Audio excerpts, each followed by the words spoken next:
Oh.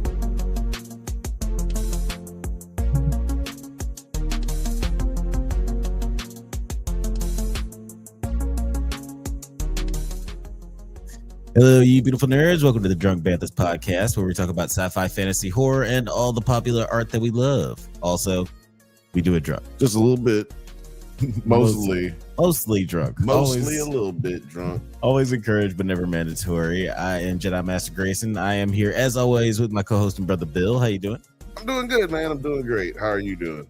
Tip top. Best day of my life. So excited about tonight's show because we are... Huh? You can pull the mic away a little bit. What are we talking about?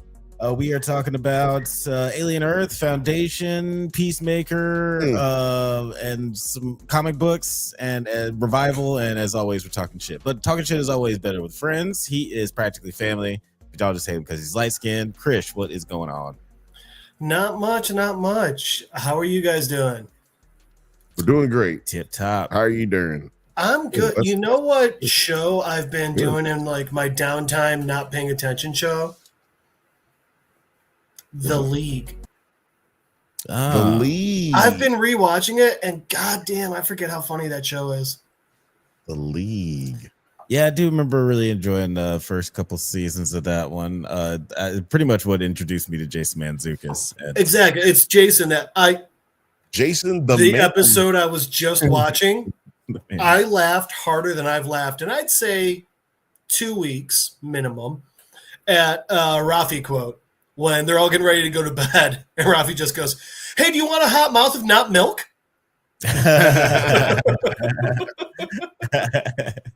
And Jason Mantzoukas just nails it every time. Oh man, yeah, Spoiler: they did not want that.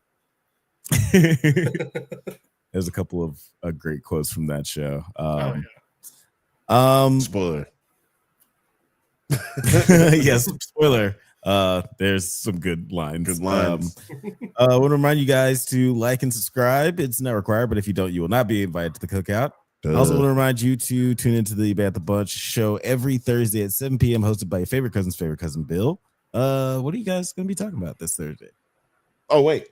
Me? Yeah.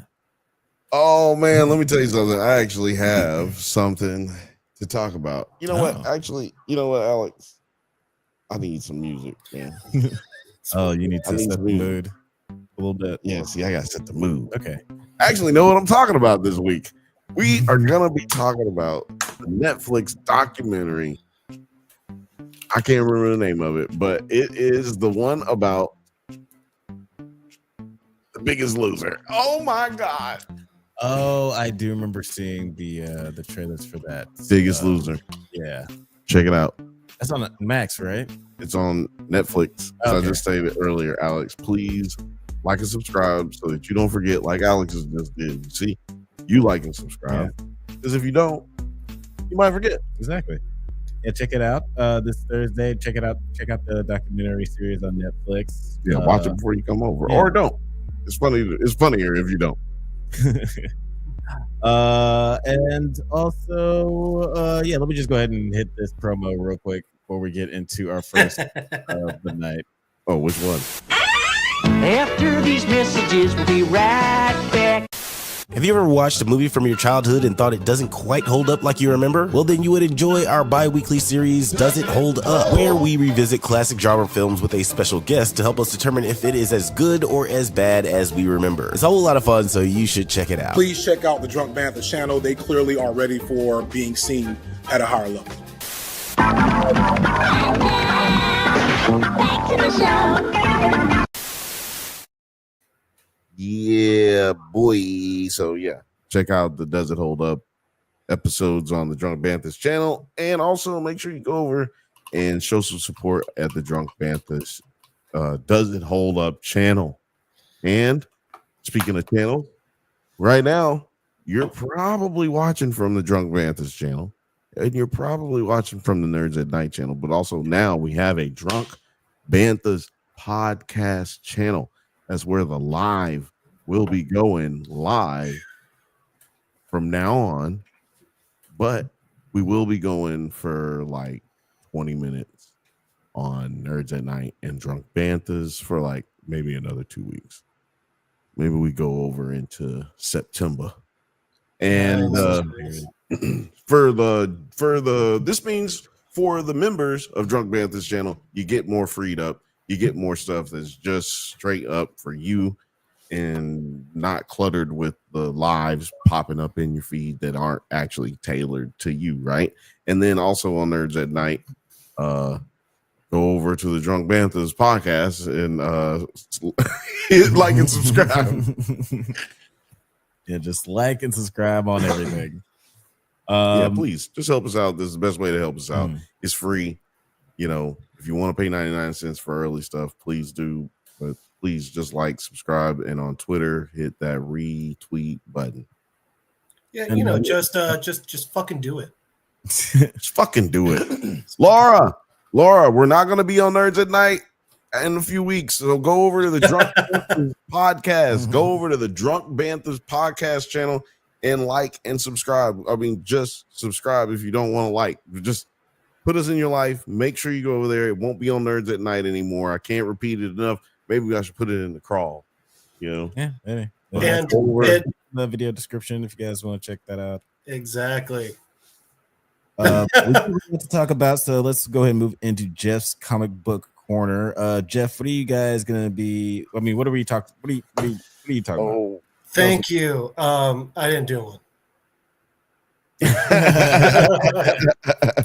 We are continuing our journey into space and following up on the somewhat recent Marvel movie with Silver Surfer Black, issue number 2. Now, if you remember, the Surfer in the last issue went through some weird, like, space wormhole, maybe it was a black hole sort of thing, and ended up on some crazy fucking planet, fought these big monsters, and then something that just said, I am Null, basically beat the hell out of him. So we cut to the Surfer, kind of just back to reminiscing about his past and, you know, feeling guilty about the times when he was still heralding Galactus. Remembering these planets that he went to and literally just having to sit there watching as Galactus was destroying it. But then while he's saying that, doing that, and while he's reminiscing, he's saying, you know, like, I've seen so many horribly wonderful things. I've seen planets destroyed. I've seen, you know, these blood turbines, I've seen horrible things, and I've seen the King in Black once a really long time ago. And then we see him right here. He's going through this planet, and he's like, this is... And I think someone was... I think it was Film Major or Athelius who caught on to this last week when I asked if anyone recognizes the name Null. Because the Surfer, as he's narrating, is saying... I would have many encounters with the race known as symbiotes over the years. This was my first. And, you know, he's talking about the planet. He's like, I feel like the entire planet was heaving, was moving, almost like, you know, it was taking breath. And, you know, then underneath at its core, you know, and he reaches down. And as he realizes, like, this isn't mud. This isn't like water or oil or something. It's literally alive. And it's starting to like climb onto his skin. And as he does, he looks around him. And it's not just the part that he touched. The entire landscape is coming up in his giant maw and trying to fucking eat him. And while he's inside of this thing, it's even crazier. The entire planet is alive. The entire planet is holding him and his board in place while Null looks on. Because Null is the god of the symbiotes. Venom, Carnage, all of them, this is where they came from. So Null is sitting there watching the Surfer, and the Surfer's looking on at him, and Null's just smiling. He's just sitting there, and he's like, you know, whenever I would see the symbiotes in the future, they were always, so this is hard to describe. When the Surfer would see the symbiotes in the future, but in the Silver Surfer's past, they were afraid of him. There was some deep instinctual fear, which is why they always immediately fought him.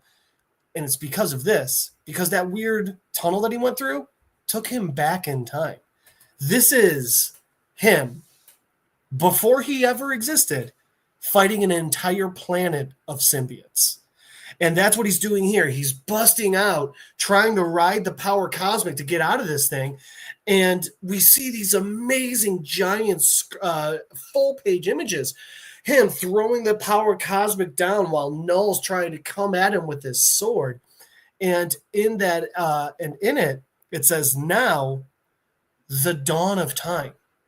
So not only did the Surfer go back in before he was born, the Surfer went back before time. This was the moments the cosmos was becoming. And that's where Null was. And so we see this. We see the Surfer trying to throw the power cosmic at Null, but Null's all-encompassing. He's all being. He's this giant, his enormous sword coming at him, and he's swinging at the Surfer while the Surfer's trying to throw everything he's got at him. And then it looks even crazier when we actually like zoom in on it. We see literally the entire, not me on the page. Then we see literally just these puffs of the power cosmic coming out as literally the planet comes to life. The darkness of the symbiotes is reaching forward and trying to grab the Surfer. It's insane. Null has complete control over the entire thing. As next one. Yeah, like we see right there. So you see that not only is Null fighting the Surfer with like his sword and stuff, but we've got pieces of the planet reaching out, trying to attack him. And the entire time he's doing this, the Surfer's remembering, you know, he's like, I feel like it's all starting to come together. Why the symbiotes from the first time I met them always hated me. And while he's doing that, Null screaming out, "Run, little light! Run from Null!" Because remember, Null was also, this entire planet was darkness before the Surfer got there. And the Surfer's trying. He's trying everything he can. And it looks like he's winning, but then Null drives his blade into the planet. And now, not only is Null shooting this immense power up at the Surfer, as he's doing that, the planet's coming around and it grabs him. And it's holding on to the Silver Surfer. And slowly, the Surfer starts losing himself as Null reaches out. And basically, like we see in Spider-Man 3 and everything with a symbiote, it just slowly cocoons around the Silver Surfer and starts taking hold at him as Null just closes his hand and orders this thing to take the Surfer. And while he does this, the Null is just talking. He's like, "Fly, you can't fly. You think you're the fastest. You think you're faster than light? It doesn't matter. I am all. I am Null." And as he's saying this, the Surfer's struggling, but it doesn't matter. As strong as the Silver Surfer is, he comes crashing down, and Null is just standing there saying, "There is only surrender." And as he does, the Surfer stands up, and we've got symbiote Silver Surfer. This insane looking creature with like almost devil horns coming off him and stuff, as he's got so much of the symbiote on him too, it's literally draining off him. And the entire time, Null's in the background talking. It's like, you thought there was no chance. You never had a chance. All you could do, surrender. All you had was reverence. And he's talking to him, and he calls him his Void Knight. This guy that he's ready to send out to the cosmos to basically, you thought Galactus was bad? Well, now Null's coming. And he's talking to him, and he's like, you understand, right? Nothing you thought was anything, like nothing you thought was real. I am real. I am all there is. We are all there is. And he's like, you know what that means, right? And the Surfer, barely speaking, is just like, the light. And he says, it dies. As we see his board also completely covered in symbiote, almost looking like a dragon. Like, you don't even realize that's what he's standing on in that picture. And as this is happening, all of a sudden we just get Harold, this big, insane voice coming from somewhere else. And it's like, brace yourself. And as it does, this power comes over the Void Knight Surfer, and he's screaming. And then the voice just says, this will hurt. And as it does, this light comes from outer space, envelops, not the planet, not Null, just the Surfer, but it's enough. It's enough to chase the symbiote off him. And finally, we get the surfer speaking again. We get him saying there's light, there's sound, and there's pain. And this is a part where we remember Null was born in darkness. Just the light is hurting Null. His face, he's becoming less solid. His face, everything. He's like, you dare? And I love the surfer just goes, always. And the surfer gets up and again, power cosmic. And this time he's not holding back. Both hands, eyes, mouth, power cosmic coming out of everything, blasting Null back into the void made of the light. And the entire time, this voice, listen to me, Harold. You can't defeat him. You have to run. Follow me. Follow my voice. And then when the surfer gets away, we see what the planet actually looks like. Literally, the planet is a symbiote. None of it. It's not that they're individuals. Every symbiote we've ever seen, this is what it is. It's a part of this that fell off in just a little bit. That's why they're hive-minded. It's terrifying and insane, and it makes sense, and it doesn't, and it's awesome. I've said before that a lot of times the bigger, like the monster of the week, like let's go into outer space superhero stuff, I'm not a fan of. This, I'm fucking loving. So anyway, the surfer gets out and he's running, but Null's not done. First, he summons like these 3 symbiote balls, and I guess like what are they? You can't really tell. It literally just looks like these 3 balls floating in the air of black substance almost. And then, as he's talking to them, they slowly come into form, and we see that's what those 3 things the surfer was fighting in the last issue are. They're not just random constructs. They're parts of this symbiote. And as Null's calling him forward, they're like, oh, do you want us to go, Master? And he's like, no. You will stay here. You're going to guard my throne. You're going to be calm. I'm going to go. And then he summons this dragon bat, I guess. I don't know. I at first thought it was a dragon, but then I saw its face. And then I was like, maybe it's a bat, but it's completely a symbiote. And Null just summons that thing out of the existence of the planet. I don't even know. So Null hops on, and he starts flying off, going after this bit of light that he let escape. And the surfer's running. And the surfer is doing what he does. He is careening through the universe as fast as possible. And at this point, the voice says, faster, Norrin. And that's where I first got the hint that, oh, wait, this isn't Galactus. Galactus would never call him Norrin by his actual name. And at this point, he's like, wait. And the surfer picks up on it too. He's like, did you just call me Norrin? And the voice is like, yes, Norrin, Zenla, Silver Surfer, Herald, Destroyer of Worlds, your death, blah, blah, blah. Get it. Okay. And the surfer's like, how can you tell all this? You know everything about me. And it's like, I know because you know. I'm actually able to see inside your head. Say, like, hold up, wait a minute, something ain't right. And Norrin's like, who are you? And he's like, look out behind you. And Null has already caught up. He caught up to the Silver Surfer, one of, if not the fastest creature in the Marvel Universe. And now, in the vast void of space, the fight rages on.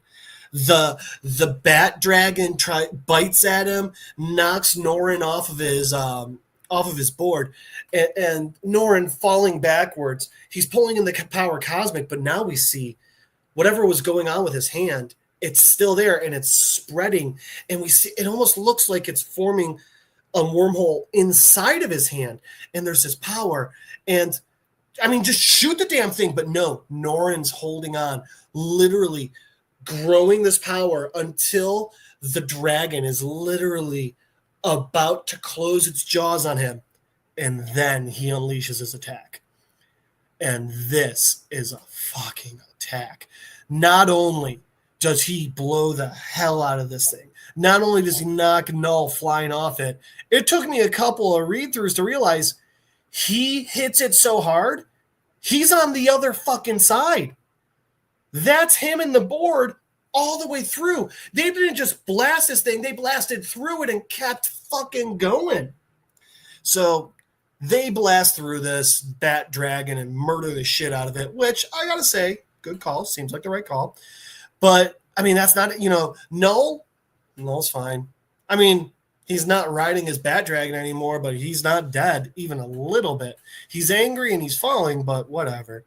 So the surfer gets back on his board, and at this point he realizes not only is his hand still black, it's spreading. It's his entire arm now. And the thing is, this came from that symbiote planet. He knocked the symbiote off, but something about it is infecting him. And he's confused and he's not sure what's happening. And then the voice greets him and says, for a destroyer of worlds, you were about to be devoured by one. And he's like, but don't worry, that's changing. Because today, a world saves you. My name is Ego. Do you want to kill a god? And that's how issue 2 ends. Ooh-wee! This nigga got some $1 million words, don't he? Damn, that was a crazy issue. Right? I mean, just the art alone. I mean, just that last page. You sit there and you're like, okay, someone slipped mushrooms in something I had today. Yeah, like that last panel with like Ego looking at Silver Surfer, like it's so trippy. And yeah, like I was really digging that story. And one of the cool things is, first off, the story's only 3 issues longer, so that's cool. We've been over this before. I like when comics end. I like having an end to a story. I enjoy Batman. I enjoy reading Batman. Silver Surfer's my favorite hero. I love reading all of it. Stop the keep going. You kill him off, you bring him back, you kill him off, bring him back. Give me a fucking ending that makes it more impactful. Now things matter, Stop the keeping of the going. Stop the keeping of the going. I'm always saying just that. Don't get it, yeah. Protest, ladies and gentlemen. Speaking of a show that is probably took your advice and stepped away from the table, let's talk about our first TV show topic of the night. We are talking about the finale of Sci-Fi / Peacock's TV original sci-fi series.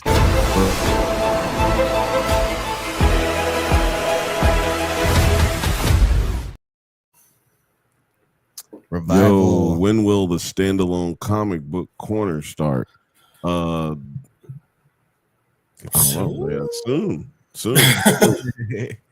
They'll definitely be you know what? I don't even want to say when, but I know when, but I don't want to say when because then we were gonna say when, then you got all fucking nosy. Yeah, exactly. I was gonna tell you. You know what? No, Fuck it. No, I know when, and I'll tell you soon. But I also have to tell everyone who is on Nerds at Night and the Drunk Banthas channel, we are moving over to the Drunk Banthas podcast. We are moving over to the Drunk Banthas podcast. So if you're on Nerds at Night, if you're on Drunk Banthas channel, please move your butt. And also, if you're not going to, it was nice hanging out with you, and we appreciate you kicking it with us. But we're moving on over to the Drunk Banthas podcast channel. Drunk Banthas podcast channel. I believe it's in the link. Maybe it's not, but just type it in. Don't be late. Head over to Drunk Banthas podcast. It is in the description of the video. Okay. I looked myself earlier. Bang. Good. Great. Wonderful. I'm also removing this off of YouTube, so you won't be able to find it after this. So come on over to the Drunk Banthas channel. Drunk Banthas podcast channel. Drunk Banthas, everybody, move on over there.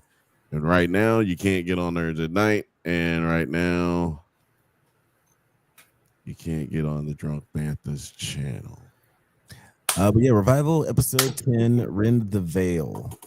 Blaine publicly broadcasts his plan to purge Wausau of revivers. Ibrahim casts doubts on his crusade, believing that the angels are revivers' lost souls. Now this is the first time we see this idea posited to Blaine, but we've kind of discussed that all season.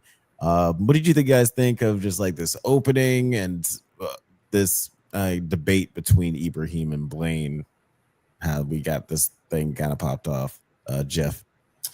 Well, I think the first and most important point is that I called it. So I think that's what we really need to take from this episode. Yeah, that's the most important thing. Take away.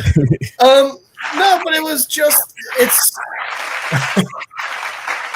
it's the typical thing you get whenever you get a situation like this, where like the second you're proven wrong, you're like, no, that means I'm not wrong. It just means that my theory was just a little bit different than what I thought. You know, that's the it's the Sherlock Holmes quote.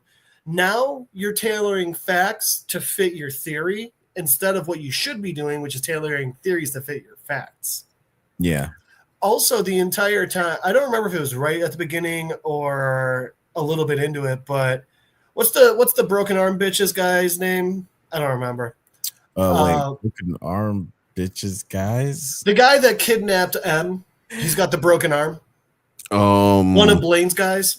Oh, yeah. Not Lester. No. But well, whatever. He doesn't deserve to have a name. You don't deserve a name. Like that guy. Like, okay, you're mad that your daughter came back to life, but not necessarily exactly how you thought. So you went from being upset that the dead are coming back to straight up being cool that Blaine's killing people. Blaine's not. It's not just M either. Blaine's literally holding a gun on other non-reviver humans, and this guy's just in the background like, this is cool, this is what I signed up for. What a dildo. Yes, because I think the show does move at kind of a really fast pace, and like they complete, like you said, complete the whole run of the comic in this one season, which is ambitious, but I guess leave it all on the table if you don't have a guaranteed second season to like what was it, Freaks and Geeks? After like the 7th episode, they were like, well, we're gonna have to make every episode like it could be the last because we just don't know. Yeah. And eventually they were right.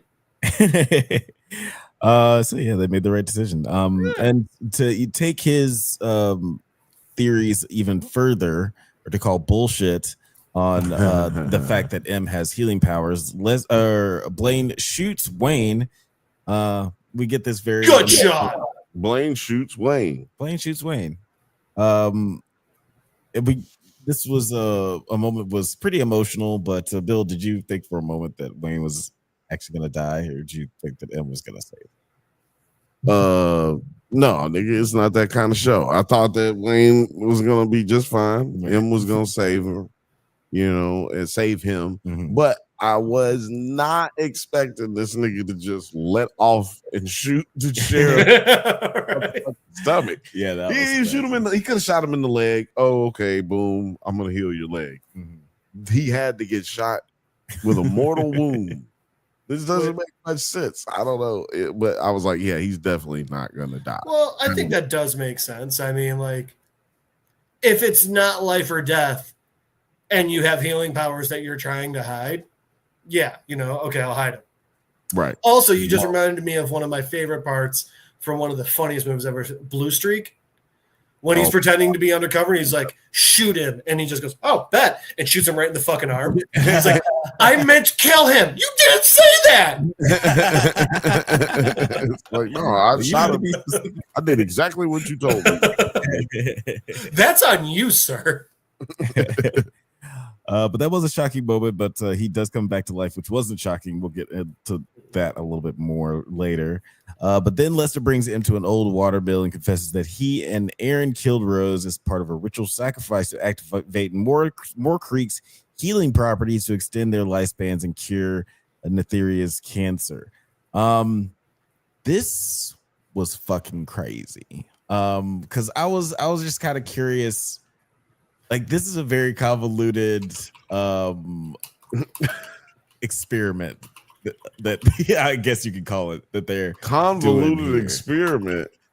Bro, where in the fuck have I been? Like, when the fuck did all of this shit happen? I want to ask you a bunch of questions, and I want to have them answered immediately. Yeah, biology classes have changed since we were in school. No, yeah, like all of us. That's suspicious. That's weird. The dude was like, yeah, we found out that there's like an immortality buildup in this creek. I was like, how'd you figure that out? What episode did y'all explain This is that? this is the tether between membranes. He said the membrane of the space-time continuum. Well, he's also sitting there talking like they found it, like they found literally, they're like, well, we found a 2 and then another 2 and then we were able to find 4. When in reality, he's just sitting there and he's like, I mean, this is a fact that I know from, ghost stories that I heard. Also, by the way, in the comics, Lester's just another reviver. That's it. Really? He's not into the plot at all. His whole thing is just he's trying to hide it for so long because his whole big thing in the books is he's like, well, I'm going to live for so long because I'm healthy and I don't drink or smoke and I work out and blah, blah, blah, blah, blah, blah. So then sounds like Lindsey Graham, a closet. Right? Sounds like he's closetedly gay. Like yes. He's closeted alive. Yeah, he's like, I'm not a reviver. I think they're disgusting. Like I said, I didn't finish the series, but I read at least that far. Yeah. I love it. I'm so glad that you read that part. And I'm just sorry. I gotta just wait. Why is this button not working? Well, never mind. There it is. Oh, the story gets a little the story behind M's murder gets a little bit more convoluted as Lester hired Gunderson to cover up plans, including killing Aaron after he betrayed Lester and sacrificed M, causing Revival Day when the ritual backfired. So M's sacrifice, because these guys were just like doing some wild girl with the dragon tattoo bullshit, just that it was gonna open up us like the key to immortality. This motherfucker on some Nosferatu slash fucking what's the? I made myself laugh and forgot the other one that I was about to say. I also like that it felt like even though he didn't really like Aaron, and even though he flat out killed Aaron, it kind of still felt like he was like had his boys back because he's like, I mean, he had to have an affair with you so that he could heal his wife. Yeah, no, they were on the Wicker Man shit. Yeah.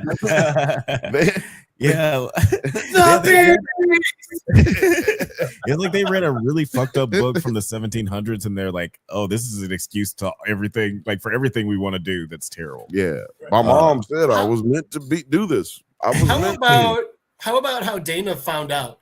Because she was hanging out with the old lady that used to bone down with Lester, found their sex tape, which was one part dude from the 70s being like, this is how we cause immortality, and one part sex tape. And then the old lady's like, as Lester has a Star of Solomon carved into his chest, she's just like, I never liked that, but he is Irish. Can we give a big shout out to I don't know, maybe you just said it, that was Rogue.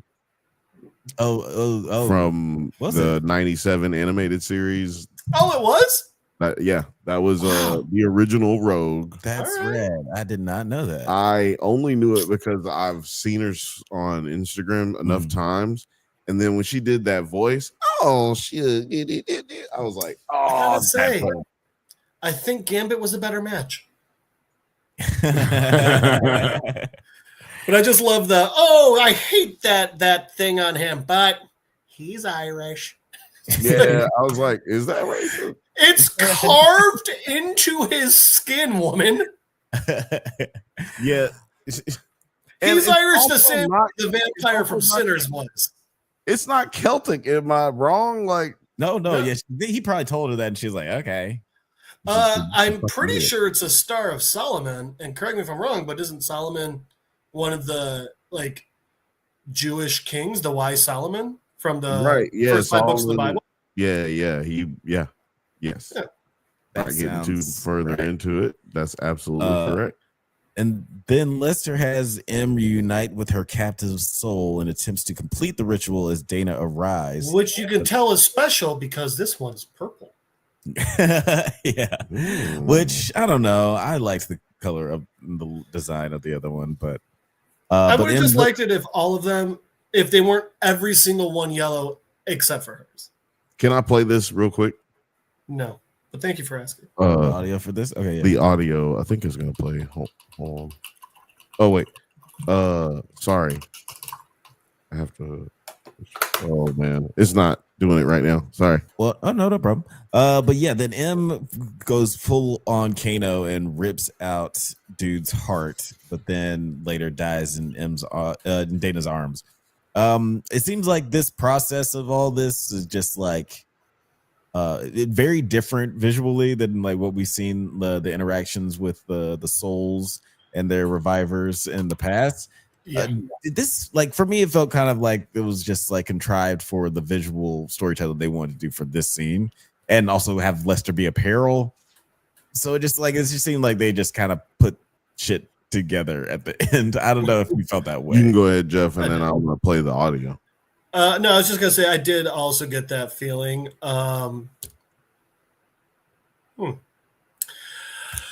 Yeah, I did also get that feeling. It was just, again, one of those ones where it was like, what's evidently our video's down. I'm also not seeing it, by the way. Where on the Drunk Banthas channel? On the Drunk Banthas podcast? Yeah. Oh, is it because it's on the podcast right now? Yeah, it's on the podcast, guys. That would explain it. That's weird that they're able to still comment on the old one, though. The Drunk Banthas podcast channel. Heard bird. That would explain. Oh, there it is. Anyway, so yes, it was again weird, and it was one of those things where it was just like, what's going on here? Like, you set up you took time to set up a lore, and then you were just like, but we got to finish this in like 20 minutes. So let's just get it going, guys. And it's like, I mean, I guess okay. Well, yeah. I like how you stalled there before I got to take your face off of here. Very nice. I'm gonna play this real quick. I think I'm gonna play this. Pew pew. We even watched the Bucks game, but they lost to the Pacers again. Oh. But listen. Oh. Anytime. It was the again. Oh, that I really caught it. Okie smoky, I think I get everything here for you. Where did you get this? Oh, that old snoozer. I thought it was going to be a rip-roaring romance novel, but no. Yeah, that's interesting. Yeah. But yeah, I did also think that I didn't think she was going to rip his heart out. I did think she was going to, like, because his weird, for some reason, cult deer head fell off. I thought we were just going to get antlers right through him. Oh, yeah, that would have been gnarly. I was thinking that was going to happen too. Yeah. They were setting it up for that, but they didn't do it. And we'll talk about like the end in a little bit. But you, Bill, how did you feel about this like last moment where M dies? Were you satisfied with that? Did you feel like it was like emotionally satisfying with her passing? Man, let me tell you something. I was fucked up the whole time.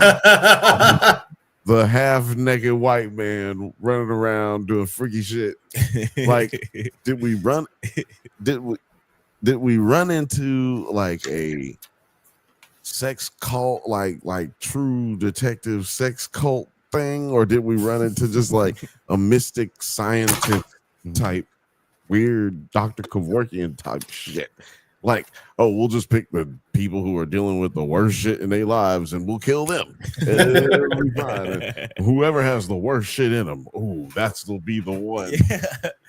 There's no criteria that's laid out for why. Like, I don't. There's just a lot that's explained really quickly. It sounds like a fucking, like, I don't want to say like a cheddar file. Mm-hmm. You know what I'm saying? A PDF file. Like, oh, you're so special. It could just be me and you. Like, no, back up. He definitely sounded like one of those. Not everyone with a mustache is one of them, but every one of them has a mustache. Those types of guys. Yeah, that type of shit. That was. I was getting weird vibes from like him, and like it just like the whole ending. And just through him, Aaron. Because again, and through him, Aaron. Because again, like you said, they're like, you're special, but then gave no criteria. Yeah. So like, was their plan just like, did they just get lucky that they got it on the second try? Or are they just going to keep going through town? Yeah, they killed Rose, and they're just like, "Oh, it only worked for a second, but it works. We gonna keep doing it." Like maybe like the old Lester. Know, I keep saying that because that was Will Smith's dad's name in Fresh Prince of Bel-Air. His name was Lester. That's what his mom kept saying, Lester. So anyway, Lester. When he was like, he was a bad dad. I forgot what I was even saying, but the point was that them just trying to be like, you're special, and they're just killing everybody. Gave up all of that creepy vibe. I don't understand why she didn't feel any of that, like going into it or before it. But like he said, just go on over there, trust me, real quick. Just trust me. I killed you. I admitted I killed you, but trust me. I'm the one who killed you. Yes. Yes. But I won't do it again. But I only did it because he killed another bitch before I could. That was disrespectful. It was funny. Like Also, to talk about his creepy vibe, it reminds me that there's a character from Succession whose name is Lester, but everybody called him Mo. What? Not Lester, but they called him Mo. Like Lester.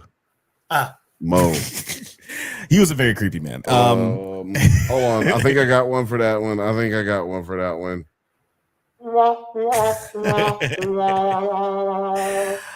So yeah, Mo's dead. Mo's dead. M's dead. Everybody did. But to add even more craziness to this storyline, Dana learns that M had frequently corresponded with Nithya online, who set up M's kidnapping on Revival Day. Meanwhile, Nithya has moved to an isolated cabin where M is still alive.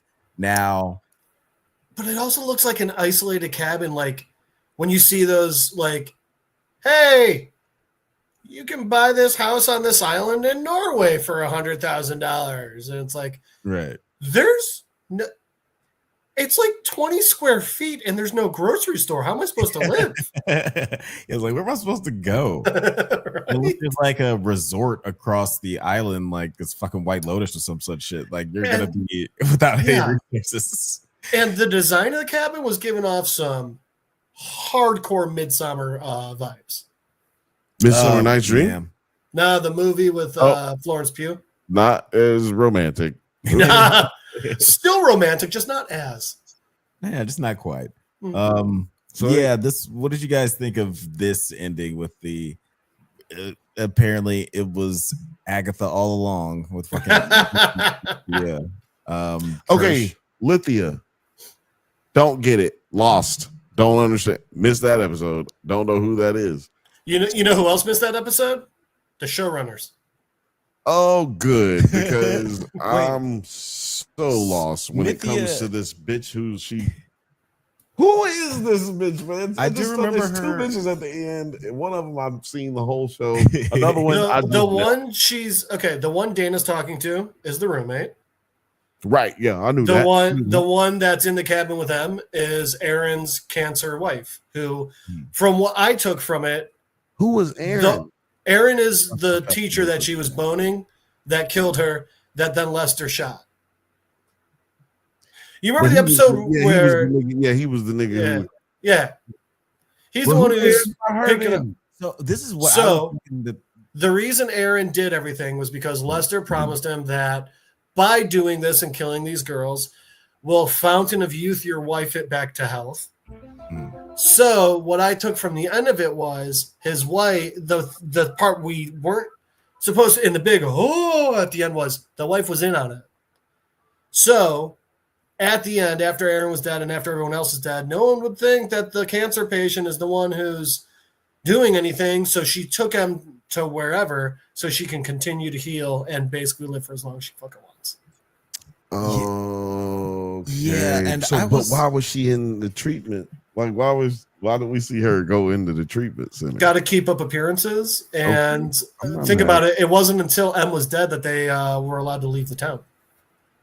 That's a fact. That's a fact. I was thinking it was going in a slightly different way where like the wife was like in on it and responsible. Lovers.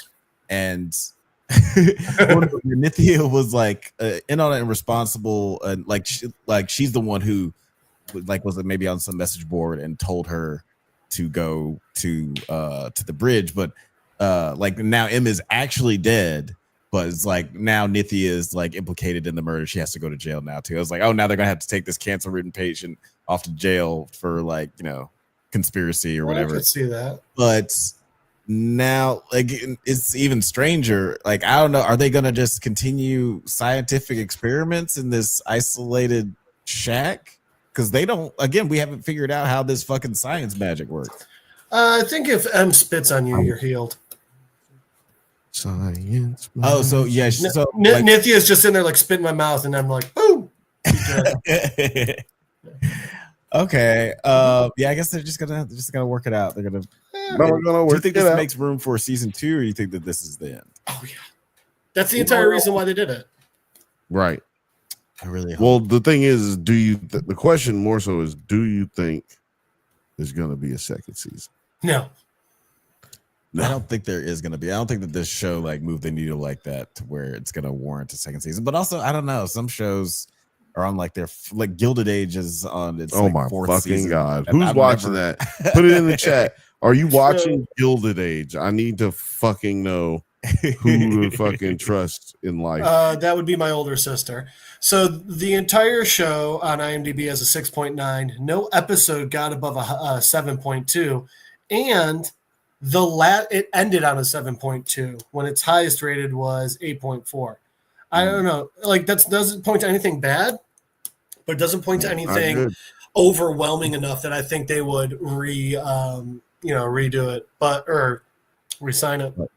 But I will say, like we said, they did leave it open for another season, and there were storylines that weren't covered in the show that happened in the comic, which included them like going outside of Wausau for a bit.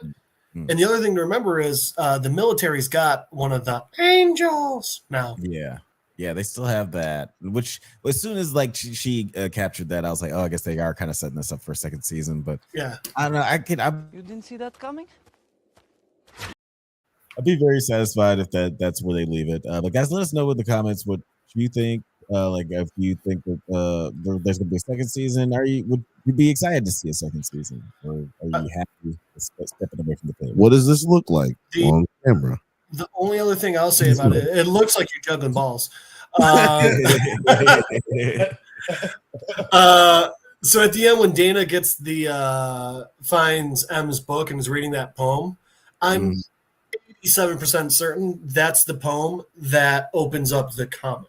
Right. Yeah, I think that you mentioned that before, because I think that we hear her reciting it like some other time. Oh yeah, to Rose's girlfriend, Timothy Chalamet. Oh no. Timothy Chalamet. That twat. Yeah. Oh God. Nobody. What'd you say? I said Timothy Chalamet. Timothy Chalamet. No, I don't know. Shimalama ding dong. Yeah, guys, let us know what you Do me a favor, please. Get out of here. Get out of here, man. But we're going to move on to our next topic of the night. We are going to talk about the premiere of season 2 of HBO original series. Yes, thank you. Oh, our nips just touched. Mine are so hard. Mine are different sizes. That is right. We are talking about Peacemaker season 2, episode 1, The Ties That Grind. There isn't even a real one. At this point, I should just be upset with myself for not seeing it coming. Morgan, I don't want to. Fifth Bantha, I don't want to see any goddamn likes for that shit.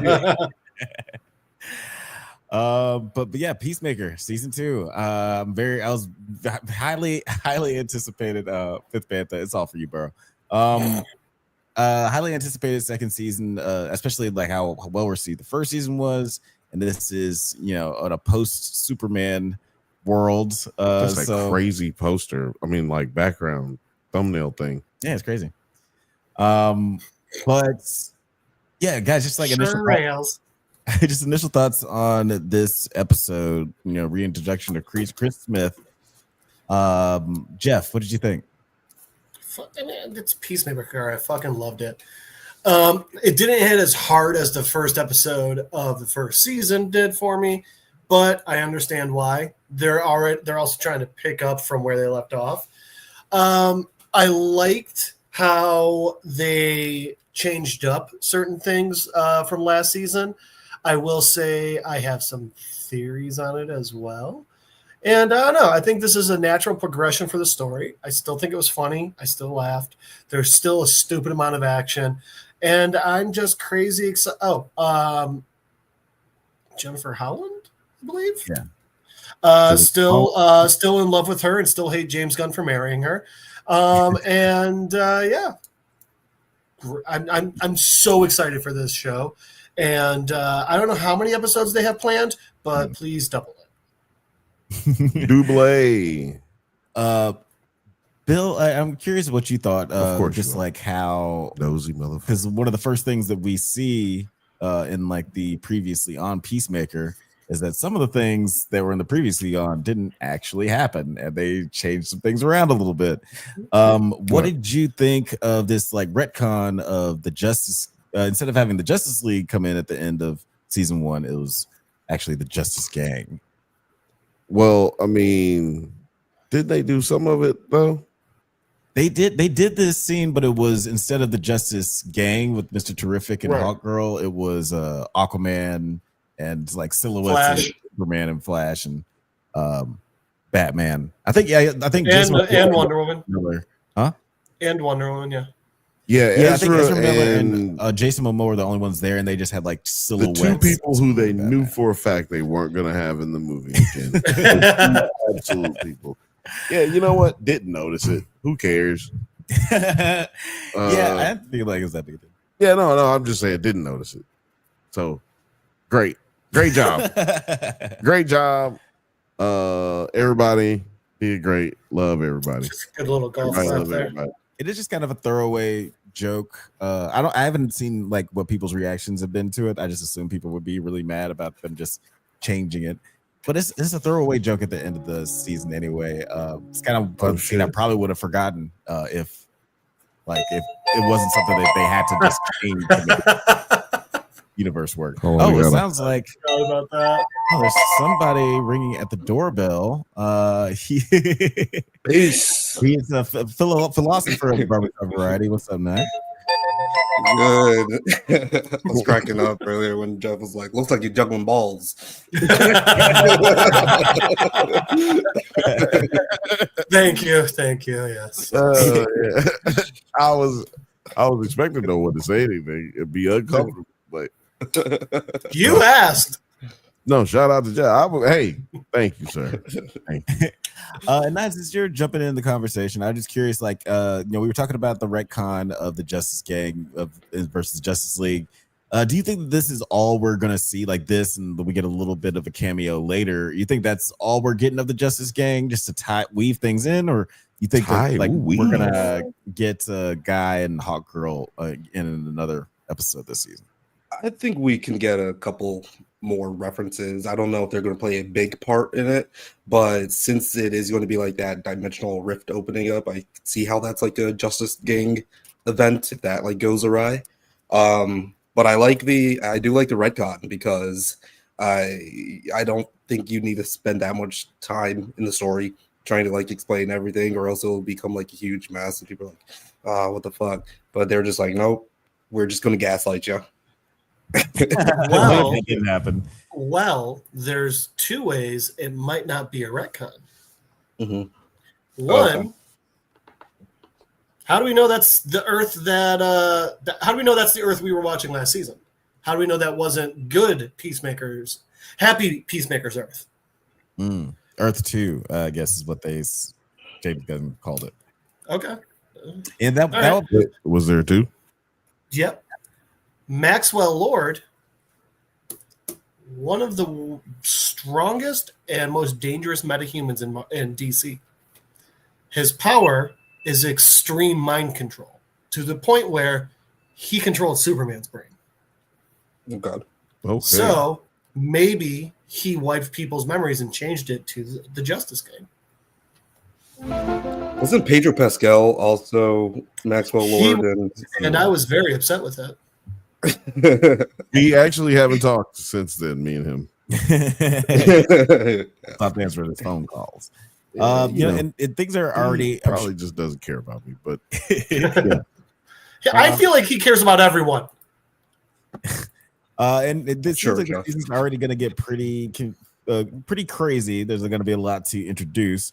We mentioned earlier about the quantum door chamber. Peacemaker encounters this door in the quantum chamber, and he uses as a storage area. While where he finds an alternate reality where his father Augie Smith is alive and a superhero. I thought this was this is kind of funny, just like it just being a storage area. I mean, the whole thing was funny. Is just like his whole life is clearly miserable at this point, and like, I mean, I got a question for y'all. Would y'all feel? Well, first, I'm gonna ask Jeff first. Jeff, your father is not nice. Well, let's just say your father is racist. Well, you know, in the Klan. Wait, no, like the leader of the Klan. And like the leader of the Klan so much that he decided to get superpowers and become evil Iron Man leader of the Klan. I gotcha. Throughout the universe, apparently. You upset about killing him, or like? I mean, he tried to kill you too. I forgot about that one.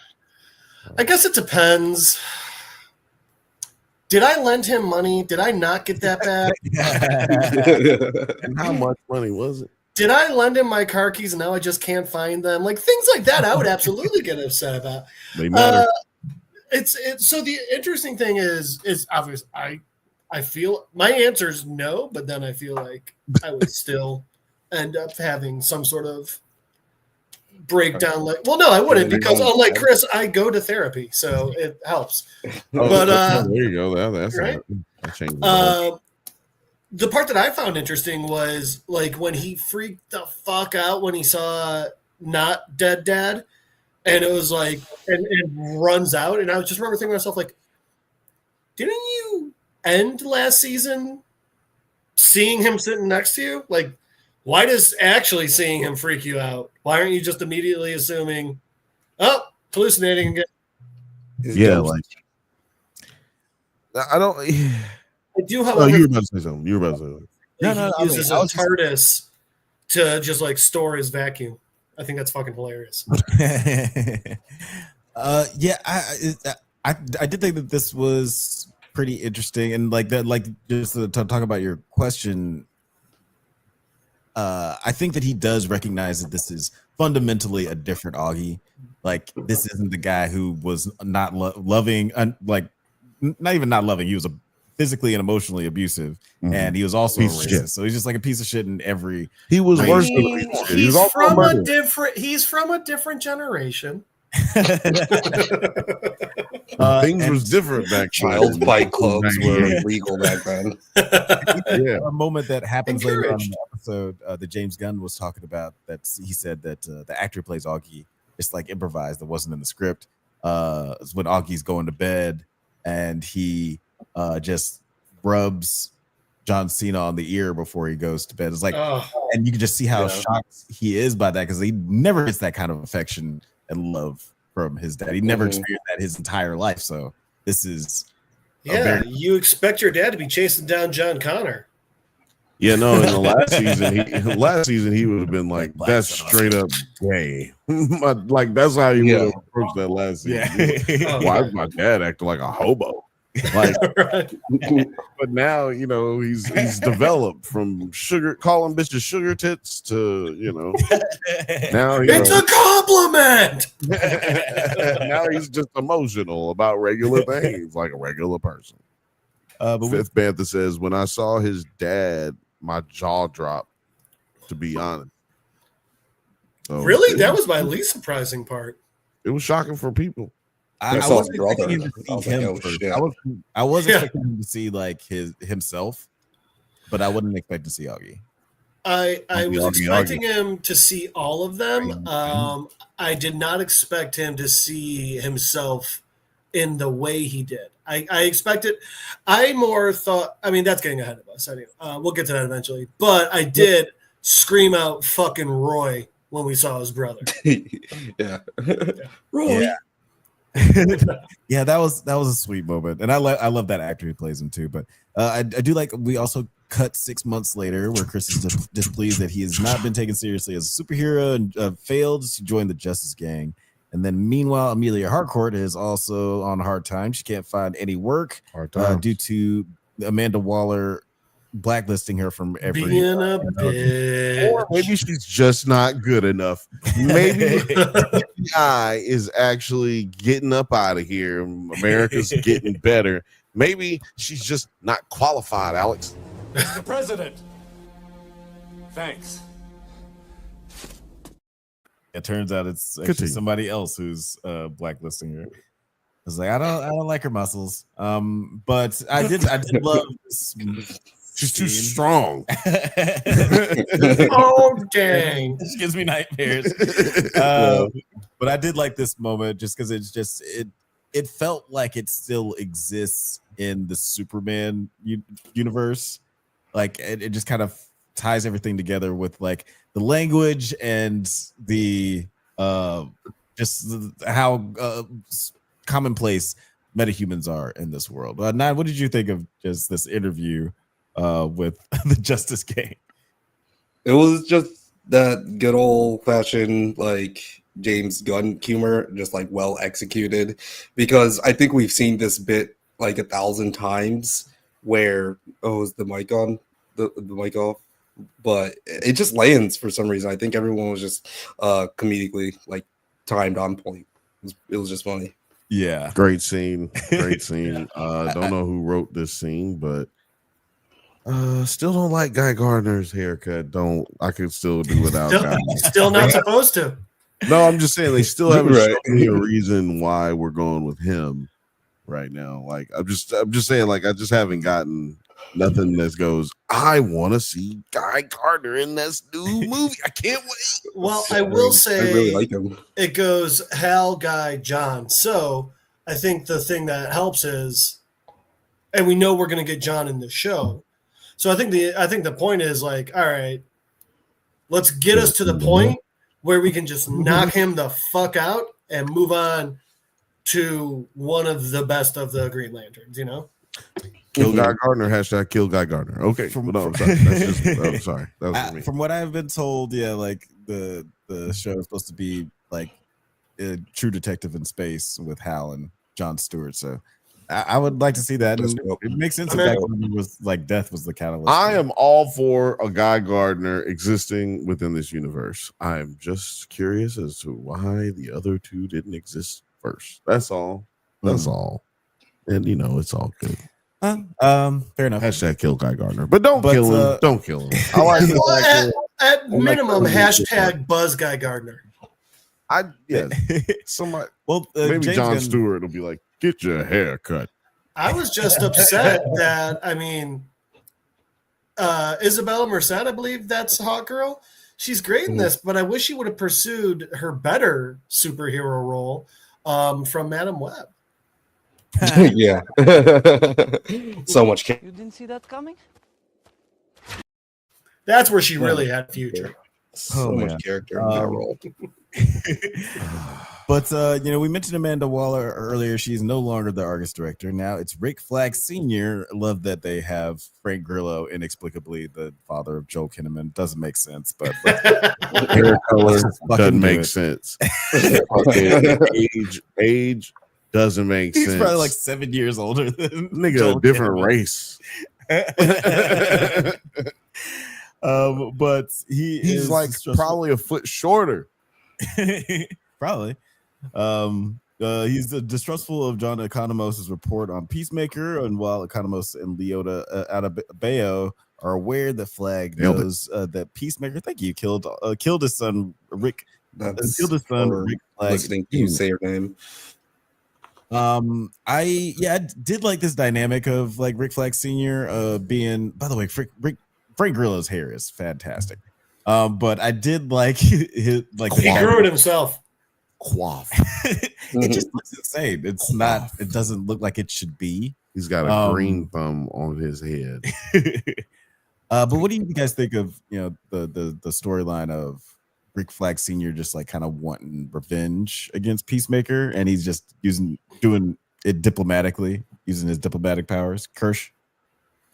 Yeah. More than anything, I just find it funny and interesting that he's like, I'm gonna wait till he steps out of line to go after him. When it's really like, really? Not only are you in charge of like big government spies, it's Argus. They don't give a fuck. He was part of the Suicide Squad. The point's to kill him. Yes. Why not kill him? But that all being said, I do think it's good motivation. I think it's going to play out well. And the only thing I'm wondering is, are the others in Argus, is it going to be revealed that like they were kind of like slightly nudging him to do this under like Waller's orders? Which would be very Amanda Waller. That would be very Waller. Film H Studio said in the chat, I dug the bit, but I don't dig Lord being a sex pest that can't.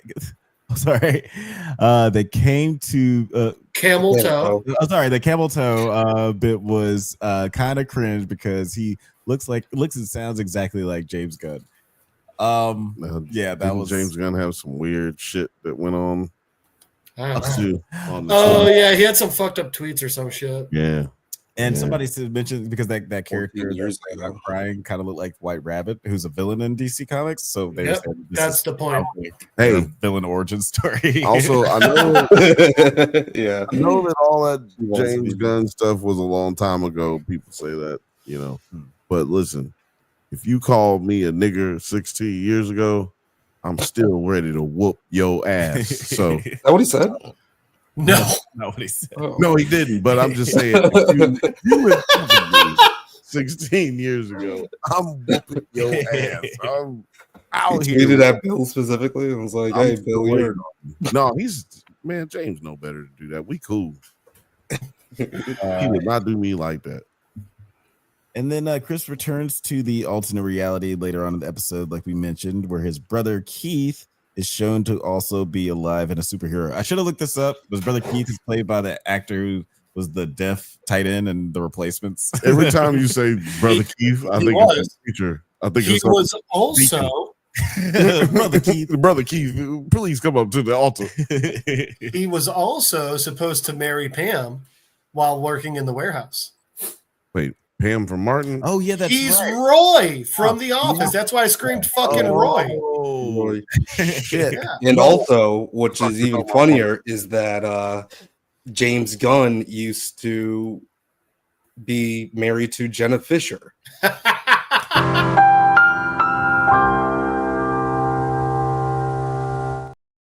It's also fantastic. Oh man, this is why you need to have the Fantastic Four drop. We could have it right there. But anyway, this was I don't even remember what we were talking about. We were talking about when he goes to alternate dimension and meets Keith. Right. Yeah, remember talking to his brother. Yeah. This is a sweet moment. And John Cena is like not even doing a good job of pretending like he's supposed to be here. Alex, let me ask you a question. As brothers, if I came into the fucking room and you and me and our father are having a conversation and I'm looking like John Cena looks right now, what would you not pick up on some of them signs? Yeah, I would have definitely asked you some more questions because like they ask him a question, he just like and then they're like, oh, fucking Chris. Chris guy's wasted. See, because listen to me. Let me tell y'all something. If you sat down and I asked you some questions and we all laughing and you just sat there with that face, I'd be like, Alex, did you shit your pants? If you shit your pants, it's okay. We won't tell anybody. That's suspicious. That's weird.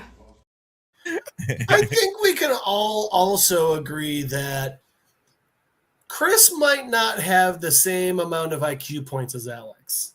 So it might be absolutely fine if he's sitting there staring out into space looking like he's trying to add 3+ purple. Oh, no. When I said, I meant Alex is not smarter than. Yes, that's what I meant. Sorry. We're on the same level. I mean, Peacemaker can't count past square. Okay, well, that's fair. Clearly, I made it all the way to orange. So exactly. Clearly, it's marble. Obviously. And then the shit gets kicked into fifth gear when Chris eventually encounters his counterpart and a fight breaks out in the quantum area, which ends with the alternate Peacemaker being mortally wounded and dying in Chris's arms. So, yeah, James has killed his brother, his father, and now he's killed himself. What do you guys think of this ending with Chris in the chambers? That's hilarious. Oh, sorry. No, go ahead, Nine. Go ahead, Nine. Oh, my bad. No, I just thought it was hilarious because he did the death fall over. That is so dramatic and stupid. I was like, wait, is he really dead or what's going on here? But yeah, it was a good fight though. That's why when you get like a wrestler on your TV show, you have them wrestle. Exactly. No, you know what? I also, he's got a stunt guy for sure. Yeah, he can barely move that hip good. I heard you say earlier, nice Chris, and him getting to it. Dude, he can't be nice Chris. He went straight for. Did I say nice Chris? I think you said nice Chris. You did. I said it on accident. Well, if I'm saying that if there is a nice Chris, one night Chris. Oh, tomato. Is that a rapper? One night Chris. But yeah, clearly this Chris is not nice Chris, and our Chris is now nice Chris, because this guy was ready to blow his own head back. Like he was ready to make. Look, man, if I see a version of myself, I do have to ask some questions. Like, why are you here? You know, what does it look like? Your underpants. We have the same penis size. Like, dude, it's very important questions. You know what I'm saying? Do we have the same penis size? Have you had sex with the same people? You know, questions that matter. Yeah, you know what I'm saying. Do you also hate butt stuff? Like, you just want to basically. It's primarily questions. Well, pinch yourself, see if he feels it. I got you. If I see myself, I have to ask the important questions first. Right. Yeah, it's kind of crazy, fucked up way for this season to start out, but I imagine we're gonna see Chris spending a lot more time in this alternate universe now that there's not another pesky Peacemaker to deal with. I absolutely thought we were gonna get man, I am terrible at remembering the shows we watched. The Big Black Box show. That's because you didn't watch them. No, I'm joking. I did watch that one. Yeah, no, you did. You're talking about Dark Matter. I figured he was going to dark matter himself. You know, just like take the version of him in that universe and strand him in his own. Right. Like I didn't think he was going to kill him, but I do think it's funny that the way he killed him was accidental. You know, it might have been your way of doing it. Might have been the way they were going to do it, and then they were like, "Wait a minute, that's Dark Matter." Oh, shit. Would have been interesting, the trading places type of deal. I would have liked that. that. Except they did it in Dark Matter. Yeah, and it puts Chris in a morally ambiguous place because, like, it makes more sense that he would accidentally kill someone, especially himself, in total self. He was getting wrecked. Yeah, he was getting his ass whooped. He also accidentally killed him. What's Fifth Bantha saying right there? Late now, I may have missed it, but am I the only one who missed the opening credits for Peacemaker? Yes. You are the only one who missed it, but you didn't miss anything, to be honest with you. It was much further into the show than you would have expected. Yeah. It's not as good as the first one, which I don't think anyone could have been as good. But it's also a bit weird to me because evidently the reason why they were all stone-faced in the first one was because the idea was like who like any of them could end up being a butterfly. So I don't get why they're like that in this. Because because this Chris could be any Chris. Maybe we're gonna get more Chris's throughout this since we've got more. I'd be game for that. It'd be ridiculous. I didn't think that was going to be that was the reason for the stone faces in the original. I read it somewhere. Yeah, I mean, he reads, Alex. You can't read. Yeah, that's. I thought it was because alternate universe version can read what you can. Alex. I thought it was just because it was funny, but if it's not just because it's funny, I don't know why they're still doing it. But, guys, I would say they tried to recreate. They tried to catch that fire again, and no, it sucks. The song is not as good. I think they thought we'll make the dance routine just. Like, nah, because you did have people like doing videos and TikToks of their dance routine. I just don't think that they understood that it was the song that really had us going. Yeah. It was all of it together. It's not bad. No, but it's not as high energy. It doesn't rope you in as quickly as the last. The last one was the only show where I have never skipped the opening. Exactly. That's what I'm saying. That's what I'm saying. And like, you're not gonna get this. It's like having, I don't know. I'm gonna say this, but it doesn't take to me. But like, it doesn't pertain to me. But like, it's like listening to Taylor Swift and then listening to Baby Shark. Yeah. Yeah. Another show that did that, White Lotus, like the theme song for the first season was like fucking awesome, and then they changed the theme song for the next two seasons. Like, why? Everybody loved it, and it was like became some show. I don't know. I don't understand it. Phil Made said, I love how the opening is foreshadowing a lot of deaths with the bodies piled up. I didn't even think about that being a foreshadowing. I thought it was just like some noise, some weird body art shit. Body art. But I'll do that. Well, look, I mean, one of them is already dead, Peacemaker, with his helmet on. Yep. That Peacemaker did it hell. Well, at least we know you know how they tell the difference is because the dove is going up on the more successful Peacemaker that just died, and our original Peacemaker has the dove going down. So I don't know if that's I thought that I thought there was also a white outline on the yellow behind the yellow emblem as well. I don't quote me on that, but I just feel like I saw Fifth that. Bantha says, "Yeah, I never skipped the first season. I just felt like an interruption of the episode because, like Jeff said, they waited too long to do it." By the way, someone it won't be that long. It was because of the first episode. I did not catch this. Someone else did. Keith. He was also in Brightburn. He was the parent of not Clark Kent in Brightburn. Oh I he never was. saw that one. Also a James Gunn. It's decent. Also has his wife in it. James Gunn, always working, doing She stuff. was the teacher. Oh, okay. Yeah. All right.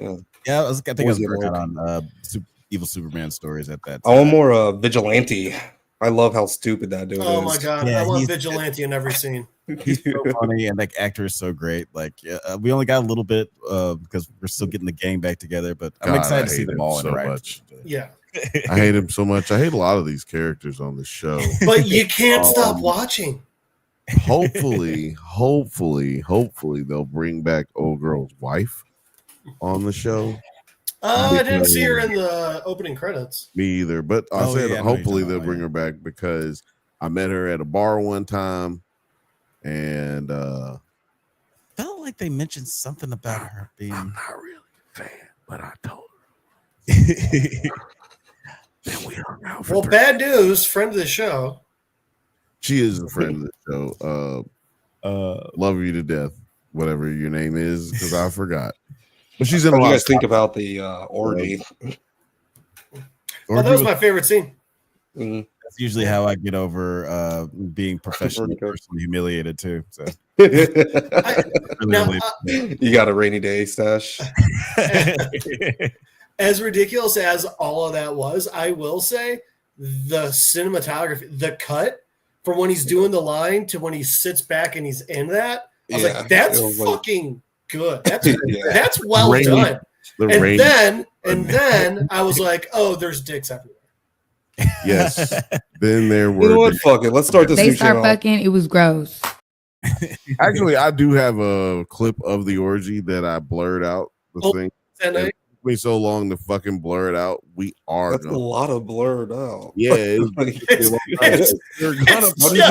How did you do that with one hand, Bill? With one hand? No. Oh yeah, that was very. There good. it is. There it is. That was very good. And the last horse crosses the line. That was good. That was good. But like I said, we're gonna play this shit.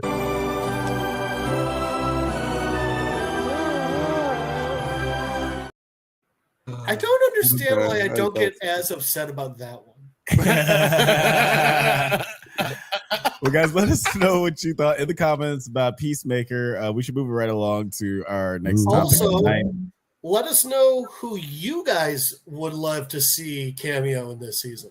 Yeah, there's a deep DC roster. We could see anybody pop up in here. Dude, now that we got Guy Gardner in the mix. Can I just say real quick, we are going to have a crazy year at the Drunkies this February. Look out for it. So stacked. I'm putting a category together. Best this movie to come out in 2025? That Downton Abbey. Okay, I didn't. Downton Abbey movie out, and then it just might be the whitest show or movie because you got the Gilded Age. It's like we were just saying, like none of us are watching these shows. None of us personally are watching these shows, but somebody's out here watching the hell out of these white ass shows. So shout out to them. They getting this money. Shout out to white British people getting this bread too, man. And shout out to Paul Giamatti gonna be in fucking Downton Abbey. Oh, really? Getting this money, like get that money. Get this money. I just rewatched Big Mama's House today. So shout out to Paul Giamatti. He was Oscar winner Paul Giamatti, and famously in Big Mama's House. But we should move along. I don't know why, but my thought was of him in Downton Abbey in his Planet of the Apes makeup. Just no one addresses it. That would make me really happy. I made a choice. Then I'll watch Downton Abbey. Film Age says Downton Abbey is amazing. I've heard good things. I literally did not expect that. I did not expect that. I watched the first episode of Downton Abbey. They basically had white slaves in the house just running around doing shit. I don't know. Maybe I should feel intrigued by watching white people do stuff like that, but then I'm just like, I don't like slaves. I don't like slavery. I don't like. There's a show called The Frontier on HBO, where it's a reality show where all of these families go back and to live like as if they're in the frontier, like 1800s type shit. There's 3 families, and one of them is the black family, and the other one is the gay family. And I was like, okay, I wonder how is that gonna? Is it realistic? How realistic are we going here? Well, I know there were black cowboys, but I don't know how well they did. Okay, we're gunning off the rails. Yeah, that's probably a good call. Thank you for bringing this back. Actually, sorry, I forgot to play that. Liz, thank you. Oh, our nips just touched. Mine are so hard. Mine are different sizes. That's right. Alien Earth Season 1, Episode 3, Metamorphosis. It's gonna be so awkward when I'm married. Nibs questions Curly about why he. I didn't make the video intro, so I'm just gonna do this tonight. Nibs questions Curly about why the hybrids are all named after Peter Pan characters and why Marcy gets to be Wendy. I thought this was a interesting way to get this. This had some mad PDF file vibes for me. I'll tell you what, nigga. Oh wait, which part? Because this nigga is talking to a motherfucking child, dog, and he is like, she's like, I'm just saying. I was talking about the conversation between Nibs. I know all of this shit, bro. These are children that this nigga has control over. It didn't hit me like that last week, but then I was like, this girl's going, Wendy's his favorite. There's like an element of like attraction and that did feel creepy type shit there. It did So- feel weird toward the end. Yeah, like if at first in To me, this scene, set it up. That's what I'm saying. This set it up. Right. No, I feel what you're saying. I'm just saying, like, when I first saw the scene, I was just like seeing it as like they're jealous kids. It's like they want to be and they see that somebody's the favorite kid, and they're just like, why they get to be Wendy? I didn't even get to choose my name. I was like, nobody brought up the very obvious fact that nobody chooses their name. Like everybody. But Wendy did. That wasn't the weird part. Did or whatever. What was her name? Marsha. Marcy. What was her name? Oh yeah, Marcy did choose Wendy.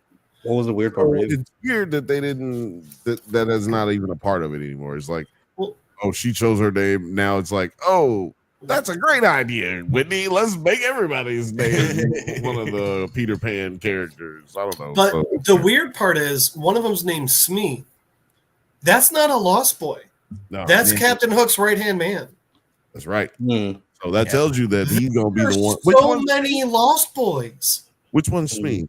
I don't know which one's Smee. I just know that Shmee. I mean, they kept calling one of them Smee, and I was just like, that's weird. Interesting. Anyway. I do like how they call out that it's like a perversion. Smee is But it's like, is the black one. Okay, so this is what I was gonna point out that Do we that have a tells you term that for them? They're not cyborgs and they're not synths. Did they have a term? I don't remember. Hybrids. Thank you. Because saying black one sounded weird. Smee might be. Well, maybe I need to do this. This is what I need to do.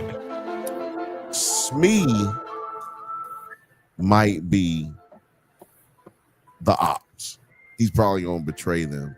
Oh yeah. Okay. Because his name's Smee, and he's not a Lost Boy, like Jeff just mentioned. Yeah, just having a little foreshadowing with that. Yeah. I like that shit. Okay. And then shit, damn, what happened later? Yeah, Cavalier orders the specimens to be brought to Neverland Island for study, despite objections from Kirsch and Dame Sylvia. So yeah, the boy Cavalier is feeling himself. Why do you have robots? Making a zoo just like the other owner of Neverland. Right. Like, why do you have robots that do high calculations of things only for you to tell them, no, I want pretty stuff, the new things. I'm done with this toy. I'm bored. Yeah, even calls him out on it and says, like, all right, I hope your new shiny thing was worth all this bullshit. I'm also a little surprised, like, why do you let it say no to you? You're a psychopathic trillionaire narcissist, masochist as well. Genius. There's no way you haven't thought of a way to turn off the no switch in the synths. He likes I guess it. that There's does no. show- That's not a word in his home. No. I guess that is just show that he does have some sense of logic, because he does need to pay it. He does need to listen to the thing that can make the best calculation at the end of the day. And then we get this showdown, with the cyborg and Shmee and slightly. I do like this line where he says, this ship is not a location, it's an object. It's the ball that got hit over the fence into the neighbor's yard. I'm the neighbor. This shit's mine now. Go fuck yourself. Dude, I love Timothy Oliphant. I don't care what he's in. He's fucking great in whatever he's in. His really delivery is on point all the time. He never has to get into character because he is a character. Shout out to him. Yeah, and like as soon as, because like it's funny, it's 2 against 1 before he shows up, and then as soon as he shows up, it's like, oh well, the table adults in the room now. Yeah. Cards. Shit, Dad's back. I do love, like, I think these guys are really doing a good job acting like kids. 100%. Yeah, they really are. I don't know, man. Do kids say dude this much these days? Is that what happens? Or do they say it that much in the future is actually the question. Jesus Probably not. Christ. Probably something else that they could Fucking come up with. slurred. You know what I'm They saying? Slurred. And Quicker. they are 29 and 31. So I'd agree. I mean, I would have thought they were even younger. Yeah, Very good. I think that would be damn near easy to a degree. I'm not gonna lie, because it just got to be fucking ridiculous and just whining. You just basically can take on all of your first instincts in real life and just act them out in real. I mean, I could just stop taking my Adderall. That is a good point. Yeah. Don't do that, Jeff. Don't do it. It's not worth it, brother. It's not worth it. Is that the Indian kid? I think he's Indian or Pakistani. Slightly. Yeah, slightly. He talks too much. He gives up too much information. He just says everything. And now we find out he's going to be the ops. Yeah, everything is the dialogue is written really well too, and like you mentioned, that cyborg, he basically put a tracker or something on him so he can communicate with him. I'm surprised. Surprised he doesn't become a plot point later in the next episode, because they mentioned that they record everything that they see. So I'm assuming that I love how they were surprised by that too. They put you inside a computer and you're surprised they're tracking the computer. What? Yeah, I was like, oh well, they are stupid. Yeah, they didn't get the smartest sick kids. They just got the sickest kids that would shut the fuck up. And I did like the aspect, just to go back to, or they had parents that would shut the fuck up.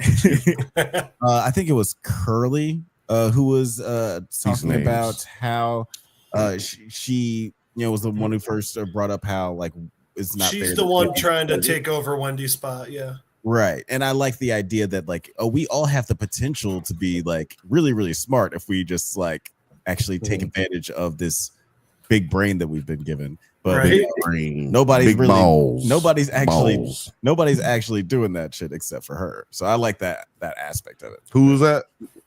That's the girl that's trying to take over Wendy's spot. Okay, no, I'm looking at the cast now. Yeah, I gotta look at these names. Irana James. Yeah. What did y'all think about this line right here when he's like, "When it's a machine, not a machine"? What answer? What do you think? What do you think he was looking for? When it's a plant. Yeah, I was like, I thought this was I didn't know if this was a Batman villain.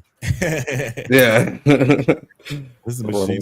Yeah, I thought that was like an interesting thing to posit and like to come back, like when he was talking to him alone in his room.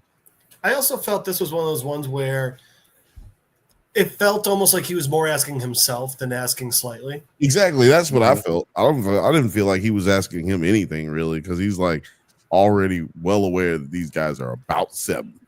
Yeah. He immediately recognized that these people are not people and they are children. Yeah, he picked up on that pretty fast. Hold on, what is that actor right is here? actually doing a great job too. Film Age says, I think Boy is trying to farm the youthful imagination to continue to push the limits since he can't think in that way anymore. I think he's losing his edge.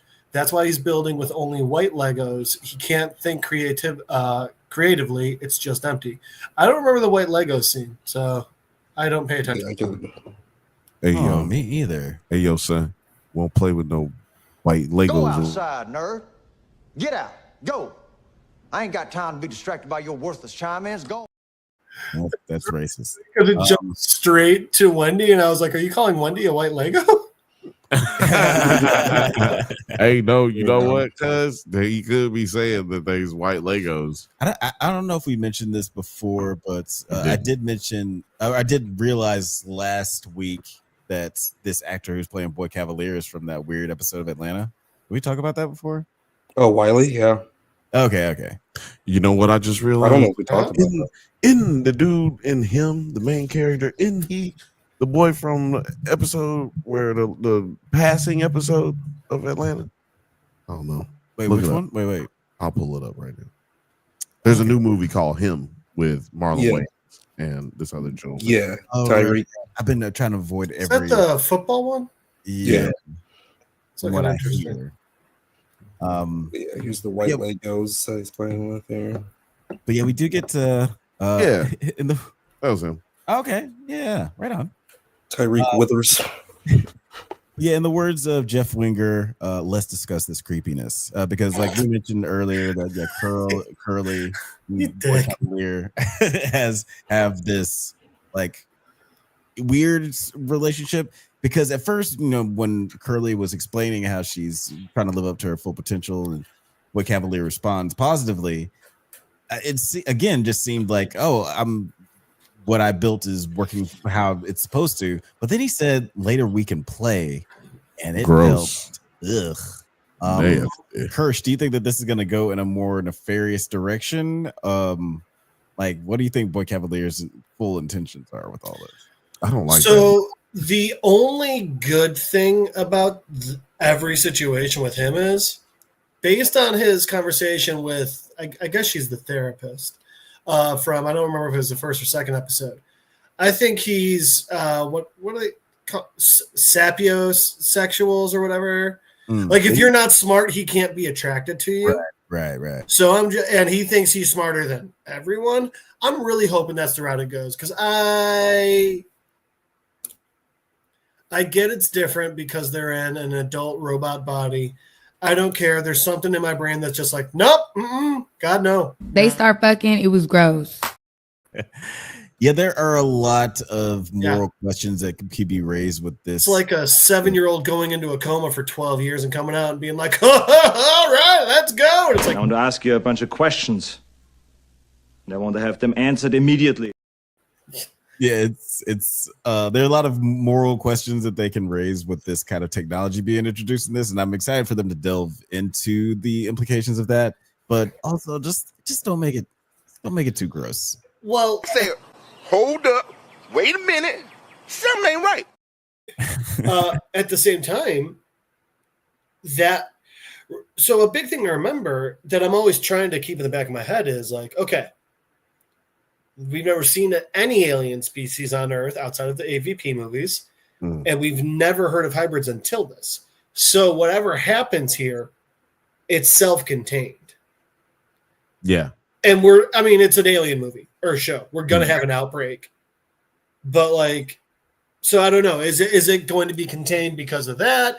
Is it that we never hear of hybrids because everyone's like, hey, we being the entire world think this is fucking gross what you just did, so we're gonna say no. There's a lot of different ways this could go. There's all kinds of ways to cover up shit in this universe apparently, because motherfuckers are worth trillions of dollars. So I could and corporations run sections of the Earth apparently. That's a good point, because that's not at all reality. Nope. But yeah, cool. As we mentioned, you could just change shit. At the end of the season, the Justice Gang could show up, so everything will be explained that way. Just introduce Maxwell Lord. He mind wiped, dude. In one of the comics, he literally made the entire world forget he existed. That's how extreme his mind control is. Oh, geez. Yeah. This is good. It's almost like the ending of Wonder Woman 84, which sucked. We mentioned earlier that Morrow helps the kids get the eggs back to Prodigy. After explaining some things to Boy Cavalier, Boy Cavalier smartly decides to take more precautions. He's like, hey, actually lock the doors. Did he smartly decide to take more precautions, or did his sense not give him a fucking choice? Yeah, it was more like, you gonna have to leave, and he was like, yeah, maybe you're right. Yeah, that's a good idea. I was just thinking, I was about to say, you took the words right out of my mouth. I was gonna say, I should leave right now. Yeah, and he I'm so brilliant that I upgraded your software well enough that you knew what I was thinking. Good job, me. Meanwhile, Wendy and Hermit fight the xenomorph with a meat hook. I love that Wikipedia put that in there. That's and a Wendy very kills crazy sentence. Yeah, and Wendy kills it, although both sustain serious injuries.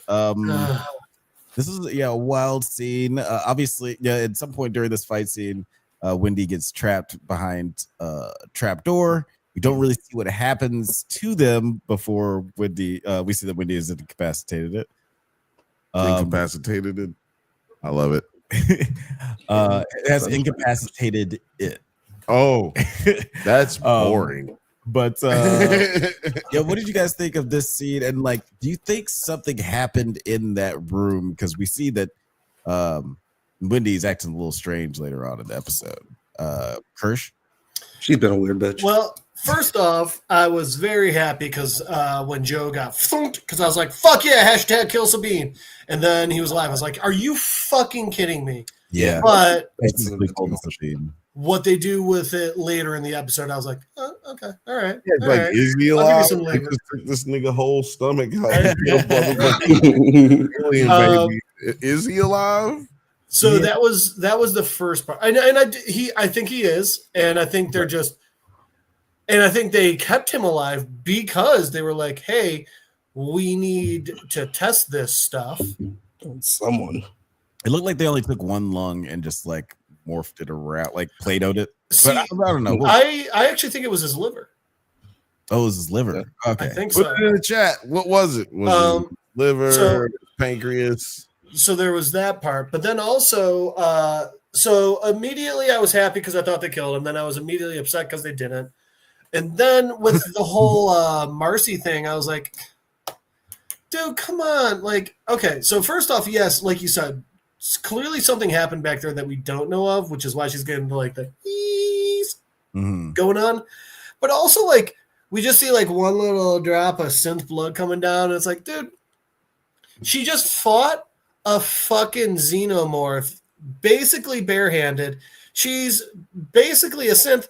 Have her be missing a goddamn arm or something, you know? Like, go balls to the fucking wall.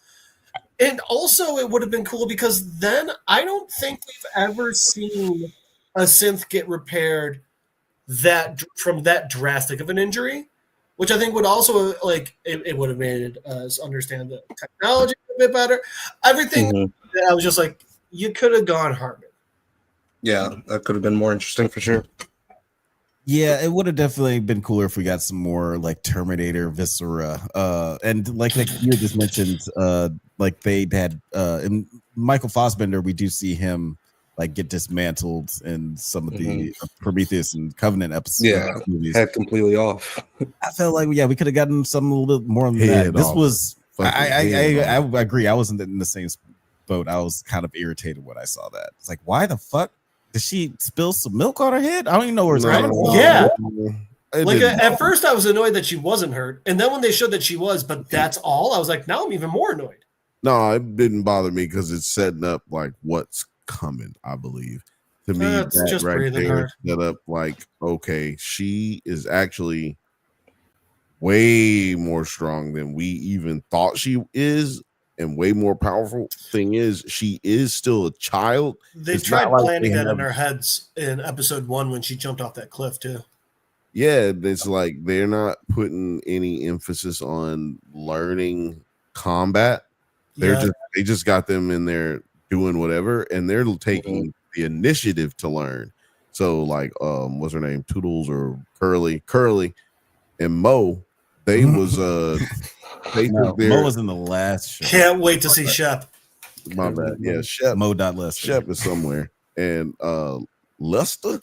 No, but like they're taking the initiative when they are learning things. They're doing it on their own. There's no, oddly enough, there's no like program like, hey, we're gonna get you guys to learn this. Hey, learn to hand-to-hand combat, learn these languages, because they can do it in like 25 minutes. Yeah. So it's like Matrix shit, but Yeah. with the Avatar body or something. I don't know. Well, they also are like what, 3 days old when they got sent on this mission. Right, but that's what I'm saying. Like, put some. Make sure they can finish walking first. Where the meta goggles at? Put the goddamn goggles on to learn some shit. Right. Where is this? Is the future? Goddamn it! Yeah, they should at least like be doing like I just learned kung fu type shit. Right. In these guys' heads. They should be fighting. Or That brings up a good question, though. I feel like if them kids got no fight now, it'd just be like this. We saw Smee and oh yeah, that's right. I was like, y'all should be this should be a way cooler fight between the two of you. I don't care. When I was 7 years old, I could beat your ass.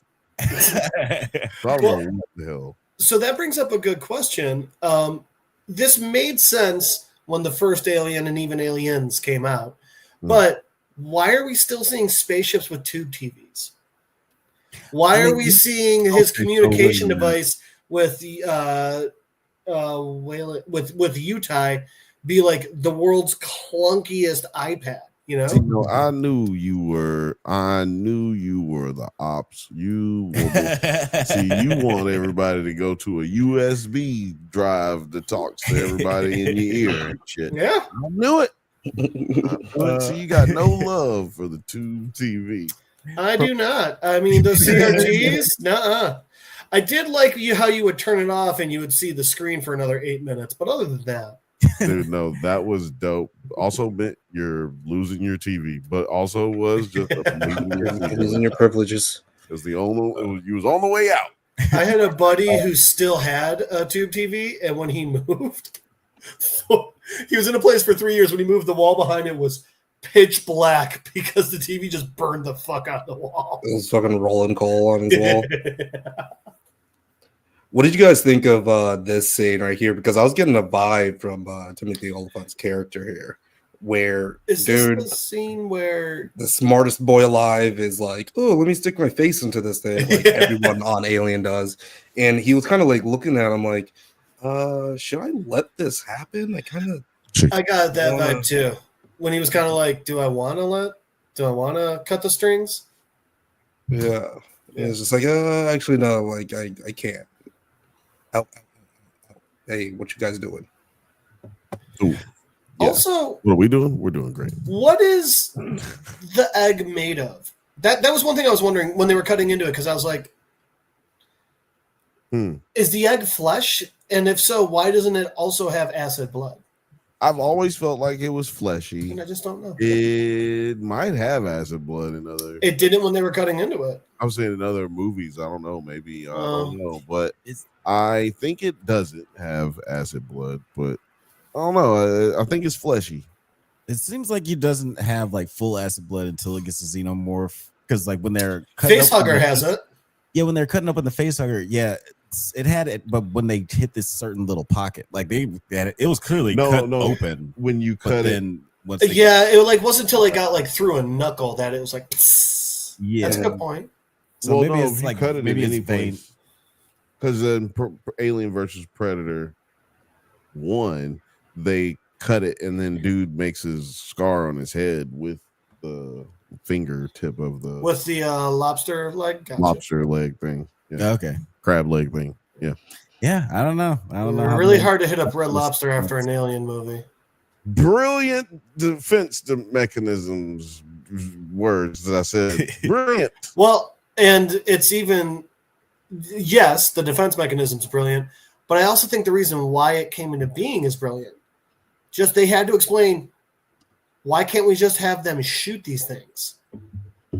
Right. Because it's the future. They've got guns, and they were like, we got to find some fucking reason. And they came up with acid blood. That's fucking awesome. To the point where like that's a trope now.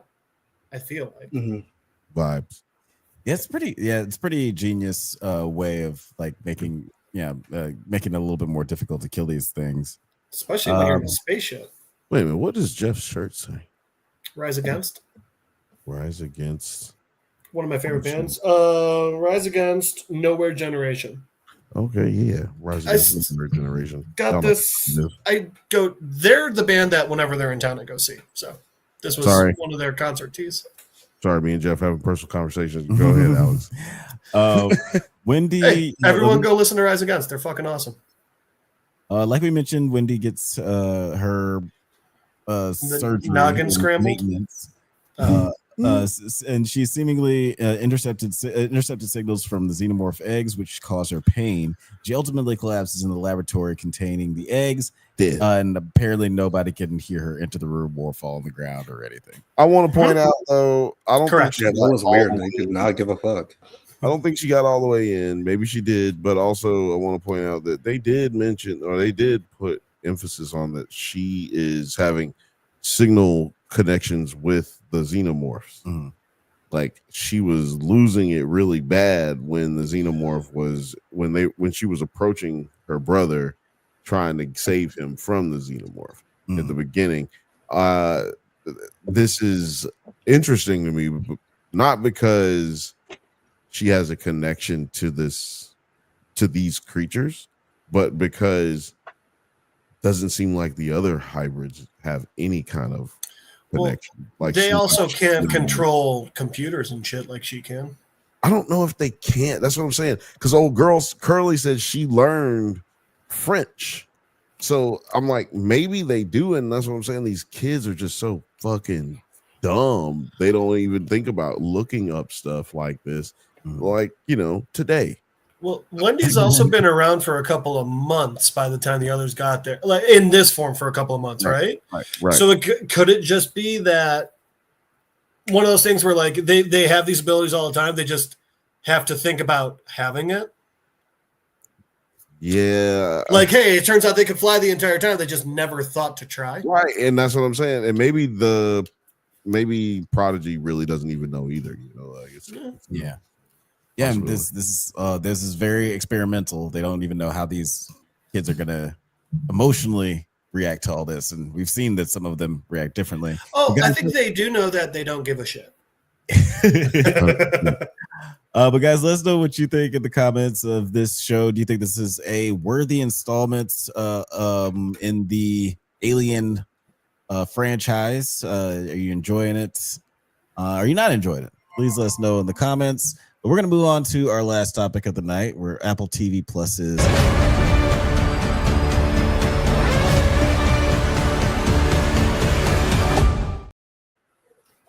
That's right. It's time for intro. Say what? We got us an intro on one. We got one. That's right. I would never disrespect Lee Pace. But yeah, we are talking about Foundation Season 3, Episode 7, Foundation's End. Ironically, not the end of the show. Jeff, what did you think of this episode? Like, just how crazy things got towards the end of the season.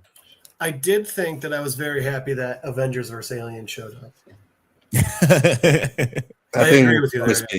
That just came. I got it the day after last week's podcast. So the day after we covered the first 2 episodes, of course. Well, I'll let you get out of here, man. Enjoy. Okay, bye. We want to tell the people where they can find you on the interwebs before you get out of here. Fine. You can always try and Skype me, Don Cheadle's driveway at littleDicky2.com. It's it's because of the hackers. It's because of the hackers, man.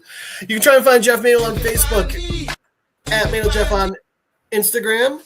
But as usual, the easiest way is to be here on Monday nights watching me distract everyone now on the Drunk Banthas podcast YouTube channel. Yeah. Yes, sir. I can't hear the music, so for those who heard me play stuff too many times. All right. Night, y'all. I'll talk to you in a week. Have a good night, man.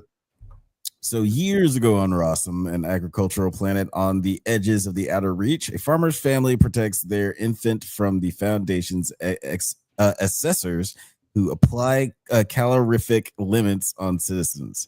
New Terminus is torn apart by the mule's forces. Oh, sorry. Actually, before we get into that, let's just talk about this flashback a little bit. Because this looks pretty grim and depressing. When I think about New Terminus and the Foundation, like, it seems like Really a takes me happier back. place. Seems like I think your mic cut out. Oh, sorry. But yeah, I was like, every time I think about the Foundation, I think there's like a better place where they're just trying to get things done right. Not like from Empire. It's like your it's like coming from your computer now, or like you're talking really? with your computer rather than the mics. Oh, that's something I fucked up. Yeah, he fucked up. He unplugged it. Like it just happened right that split second. Here we go. Yep. We're back in this bitch. We're back. Sexier than ever. We back. But yeah, any fucking way. That's all This good. fucking beginning of the show. Why you gotta be all angry? He's hangry. It's a interesting little prequel, flashback on this show about who we'll find out is a very integral person in this show. What did you think of it? There's words to be had. Oh, what did I think of it? It literally looked kind of like a scene out of like Andor. If I was getting that vibe, and I was like, ooh. And at first I was just like, oh, is the mule the baby? And then like this little twerp popped up, and I was like, oh, that's the mule for sure. What He's about got the same exact eyes and everything? You just reminded me that that what was the name of that Zack Snyder movie? Rebel Moon. Rebel Moon. Okay, yeah. Right, Also, yeah. Vibes That like type that. of that type of imperial control and everything. I did think it was interesting with the baby that's going to come up later in the episode, but like overall the episode, when I saw it was 60 minutes, I was like, damn, we're about to get like a whole ass battle episode or whatever. I thought this was going to be a battle episode, but it turns out to be a shrooms episode. Yeah. Yeah, light on the action. We did get some cool stuff in the beginning where we see New Terminus being torn apart by the mule's forces, with mass destruction and much death, as the mule is having the Foundation forces fight against each other. But yeah, like you mentioned, it's a lot more trippy throughout the rest of the episode. Some of it. Yeah, like what did you like? Let's actually talk about that a little bit, and like the song Empire storyline. Bill, what did you think of just like this hallucinogen that song administered on Day so she can reveal whether he's lying about Demerzel? Bro, it's just shrooms. It's just shrooms, man. That's it. So it's like, what are we talking about? This nigga taking shrooms, and clearly he got all those in his body, the nanites, right? So them drugs wasn't hitting him like you know what I'm saying? Like it wasn't hitting like that it's would actually supposed make to. sense. And then all of a sudden he hit that shit. Wow! Oh my god! You know, I wish I could go back that time. Like, man, I wish I ain't never had no trip like that before. Laura said, having binged Andor and Foundation back to back now, I feel like they've merged in my mind. They're actually in the same universe, a backwater planet called. Let us know how that was, Lord. I don't know. Was she tuned in for the last episode, or did you just finish your binge on Foundation? I think she just finished her binge after, because she finished her binge before we started this, I think. Because she started Andor before we started this as well. She was like, I gotta get into this. Why are drug scenes never written by psychedelic folks? Exactly. I've never had a trip like that. I did one line I did appreciate, because I feel like this happens every time, allegedly. I don't know, with people who do drugs. Like at some point, there is the question: all do drugs. How long does it take to kick in? Yes. Even like 2 minutes after you took it, you're just like, I want to know what the time, like when I should start worrying if I don't ever ask that. As soon as you've asked that question to yourself or out loud, it's already too late. Right, like these scenes are back to back, or these shots are like back to back. How long till it takes effect? I'm pulling. He looked like Jesus. He looked just like Jesus. Yeah.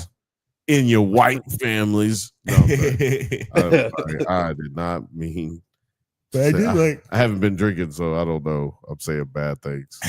I did like the imagery in this like trip. Like there's like when it goes from him looking through the glass to him being like engulfed in water to him like banging up against the glass. Yeah, that looked like the Matrix to me. Shout out to whoever who is the photo director of photography. Shout out to whoever is director of photography on this episode. Yeah, since we're talking about the shots, it's like, who thinks to do a shot like this? You know what I'm saying? Like, and what kind of experimentation do you go through on, you know, for X amount of years to figure out that you can do this? Like, who would think, let me fuck up the shot enough to where it looks cool but not too fucked up, right? Like it's just, there's some beautiful shots. And also, like, when we see the mule, not to jump around, but when we see the mule kill his parents, like them hitting that water, I still can't tell how much of that is CGI or not. And I can't wait till we get to that portion of it, and we can kind of probably sleuth through it and see if we see the mule stuff or effects definitely look like new Fantastic Four, like Sue Storm effects or force field stuff. Yeah, that bended light warp effect.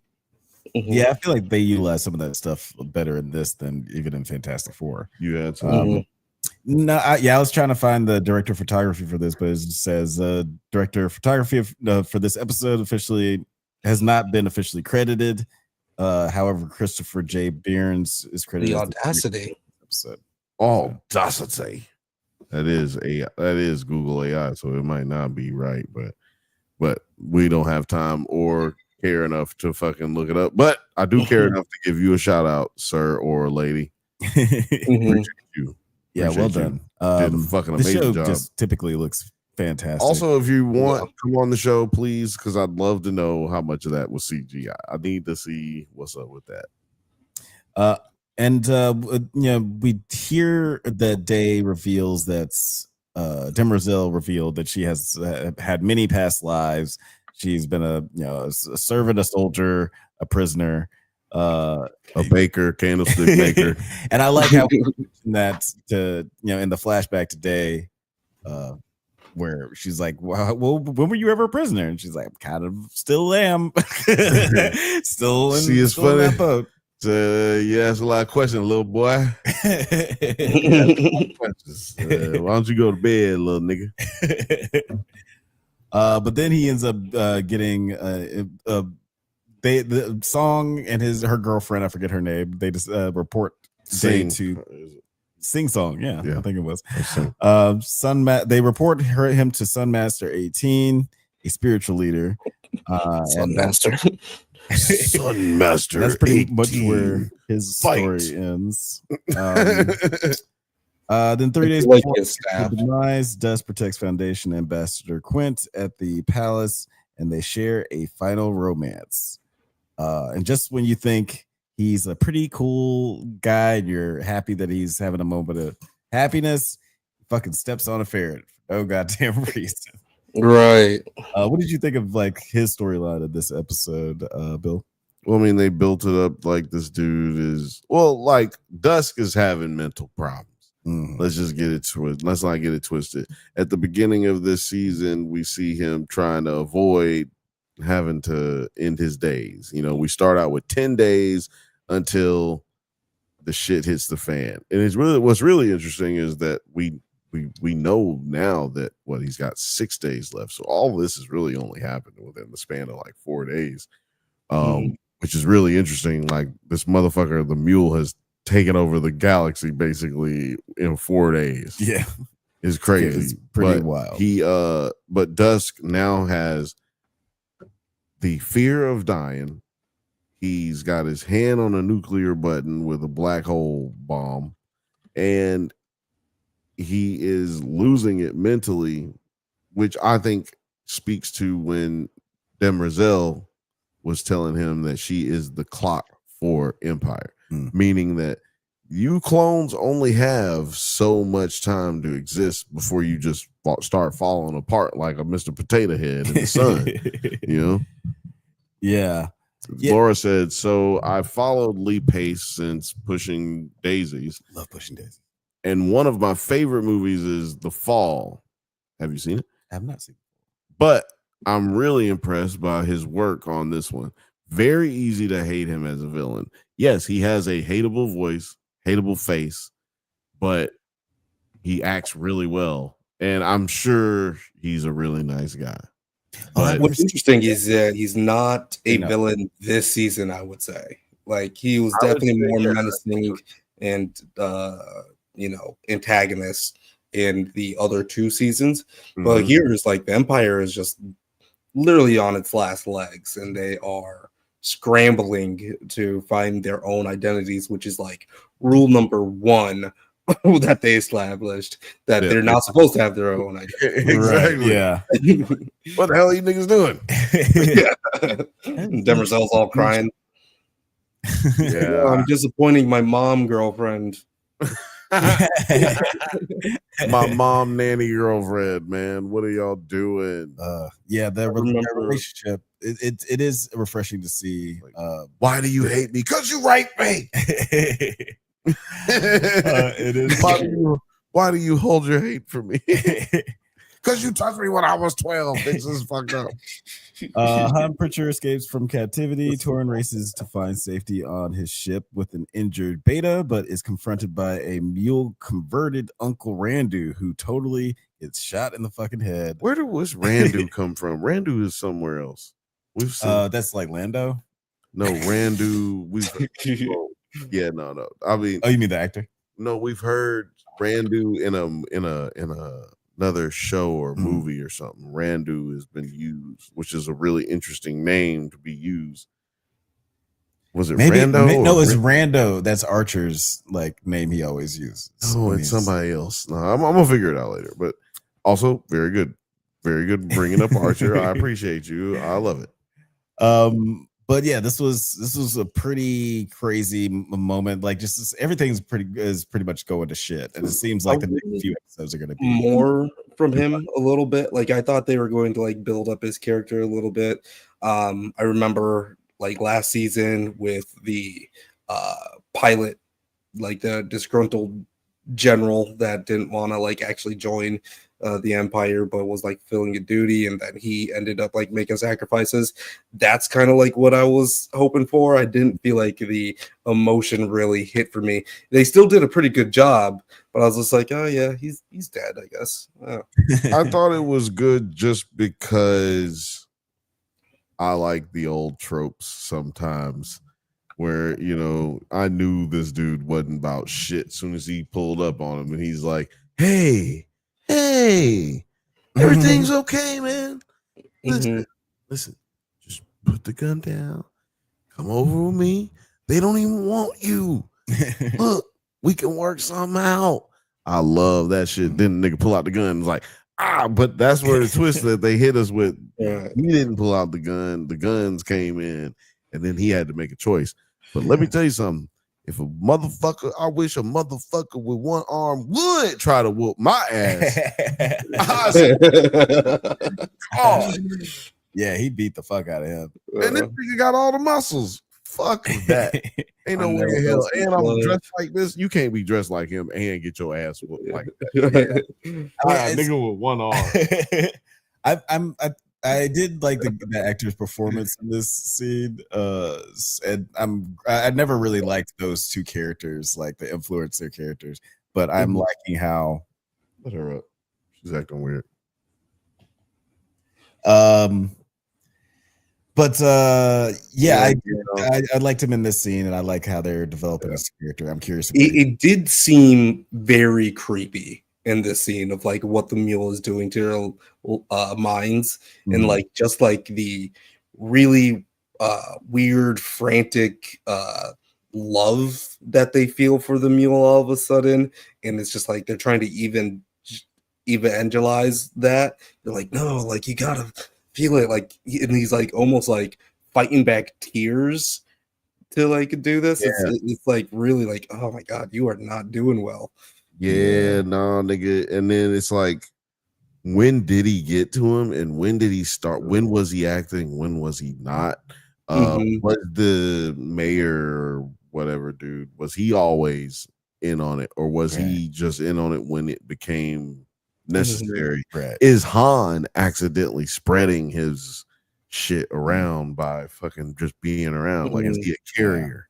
Right. You know what I mean? Like, it's very interesting. And my big question is, what happened to the little music man? Yeah, no music man. Nico was oddly not present in this episode. Good, because it's hard to find a thumbnail for that bitch ass. No gal pals either. Yeah, I mean, Demerzel is kind of in it, but like only in like hallucinating flashbacks. Yeah. And I was honestly hoping we're gonna get a little bit more Han too, but it seems like we're developing more to actually seeing him do anything. I'm gonna go out on a limb. Black guy, TV, premium TV, paywall TV. He ain't gonna do shit. I don't know. This is different. He finna die. Episode 8. He died. He died. Well, this is what I was going to say though about kind of what Nine was saying. Like this show doesn't really give you a chance to really connect with a lot of characters too much, too long. You don't have much time with like the time jumps on top of the fact that they're just gonna kill everybody. So at some point, you know what I'm saying? Because they're not gonna be able to go to 300 years from now or whatever. It's definitely added to this situation where they've had to rush your feelings for a character. This character, this lady right here, I expect her to be dead like by the next episode, definitely by the end of the season, right? Because she's, first of all, she's older. Right, so that's more of a sign that this lady's probably not gonna live through the rest of the season. Second of all, this Dusk. Empire, he is Dusk. He is losing it. He's unraveling. He's gonna die. Yeah. You thought like he was just like, oh, I'm about to spend the rest of my days with you, and then he like kills that affair, and it's like, oh no, he's still off the deep end. Yeah, like, but it's because Empire has something. I think it was Dawn who said it earlier in this season. It's just like we're bred, we're trained, we're brought up to be fucking terrible and ruthless. And he says that in a way that he's like sickened by it, but in a way which he knows he's willing to use it at any time. Like that's, and then he kills that lady. He kills old girl who was in the closet. Oh, right. You know what I'm saying? Like right after that. So there is a piece of them, and they've mentioned it several times throughout the seasons 1 and 2 and 3. Like, hey, at the core, at the root, he always takes the extreme of violence. She said it in season 2. Yeah. She told Demerzel told the Empire, like, because he asked, is like Dawn asked him. I think that's episode 1 even. When it was like the bait, like the little munchkin was just like, how often does it end like this? And he's like, oh, you always choose this route. You always choose this route. And so there you go. Like I'm assuming, but because we've had these changes, this adjustment to the DNA of Empire from like last season to now, we're seeing like the dude Dawn. I mean the dude day. Dude Day, Lebowski. Hey, I'm not Empire, man. I'm just the dude. Every day. Oh man, yeah, exactly. So I'm really feeling like that's why the things we're seeing are so different. Like they're allowing these empires, these version of empires, to do their own thing because there's been this drastic change now at this far down the line. So this drastic change in DNA. Speaking of free will, we do return back to the Rossum flashback where the young mule was able to ruthlessly dispose of his parents after after he was told them to kill themselves, and they comply. Wait, no.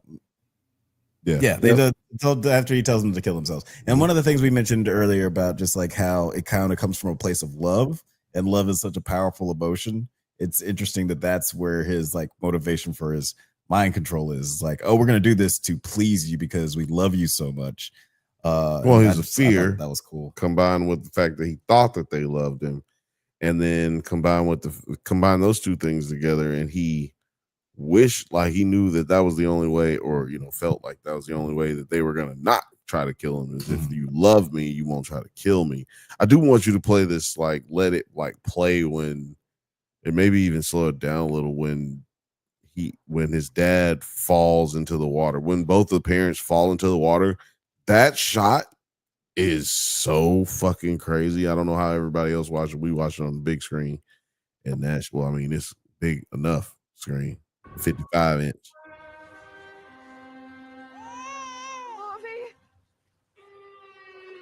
This shit is just insane, and I don't know if that's real water. I think it is, yeah. But it kind of sits on the top. I don't know. The splash at the end like when it's coming back down, as the water comes back down, it looks like the water at the top, the bottom, it doesn't really move. So when it comes down, that doesn't move. See, as it comes back down, that's flat. It looks really good. It looks great, but I think that part, like this, it's got to be both. You know, it's got to be a combination of both. Water's really hard to do CGI wise, and so that's why this is. Unless you're James Cameron. See how the bottom is moving and there is no real ripple in it, but still it's hitting. That's why it leads me to believe that that's not. But yeah, the scene was really not what I was expecting. I thought it was going to be like family versus foundation type of deal, where it was really just like a complete betrayal of trust, and he understands that his parents were doing this to him, but he also understands that it is because of the pressures that the foundation put on everyone. So there's like layers to like his love and his need for love and his hate. And I was like, okay, that's a pretty good origin story for a villain. It was great. I think it's also a great path, storytelling wise. Not that I like it, but it's like a great path for the foundation storytelling wise, because they've gone from this benevolent, like jubilant, positive change of like, we're gonna change the universe, we're gonna bring in the new age of peace, because that's what the whole thing's about, right? Going through this terrible time of, we can shorten a thousands of years war into like a couple of 100 years and go into an age of peace. Right. It's already pretty big. It's like, you know, we're gonna go into an age of darkness for 10,000 years, but if we do everything just right, it'll only be 2,000.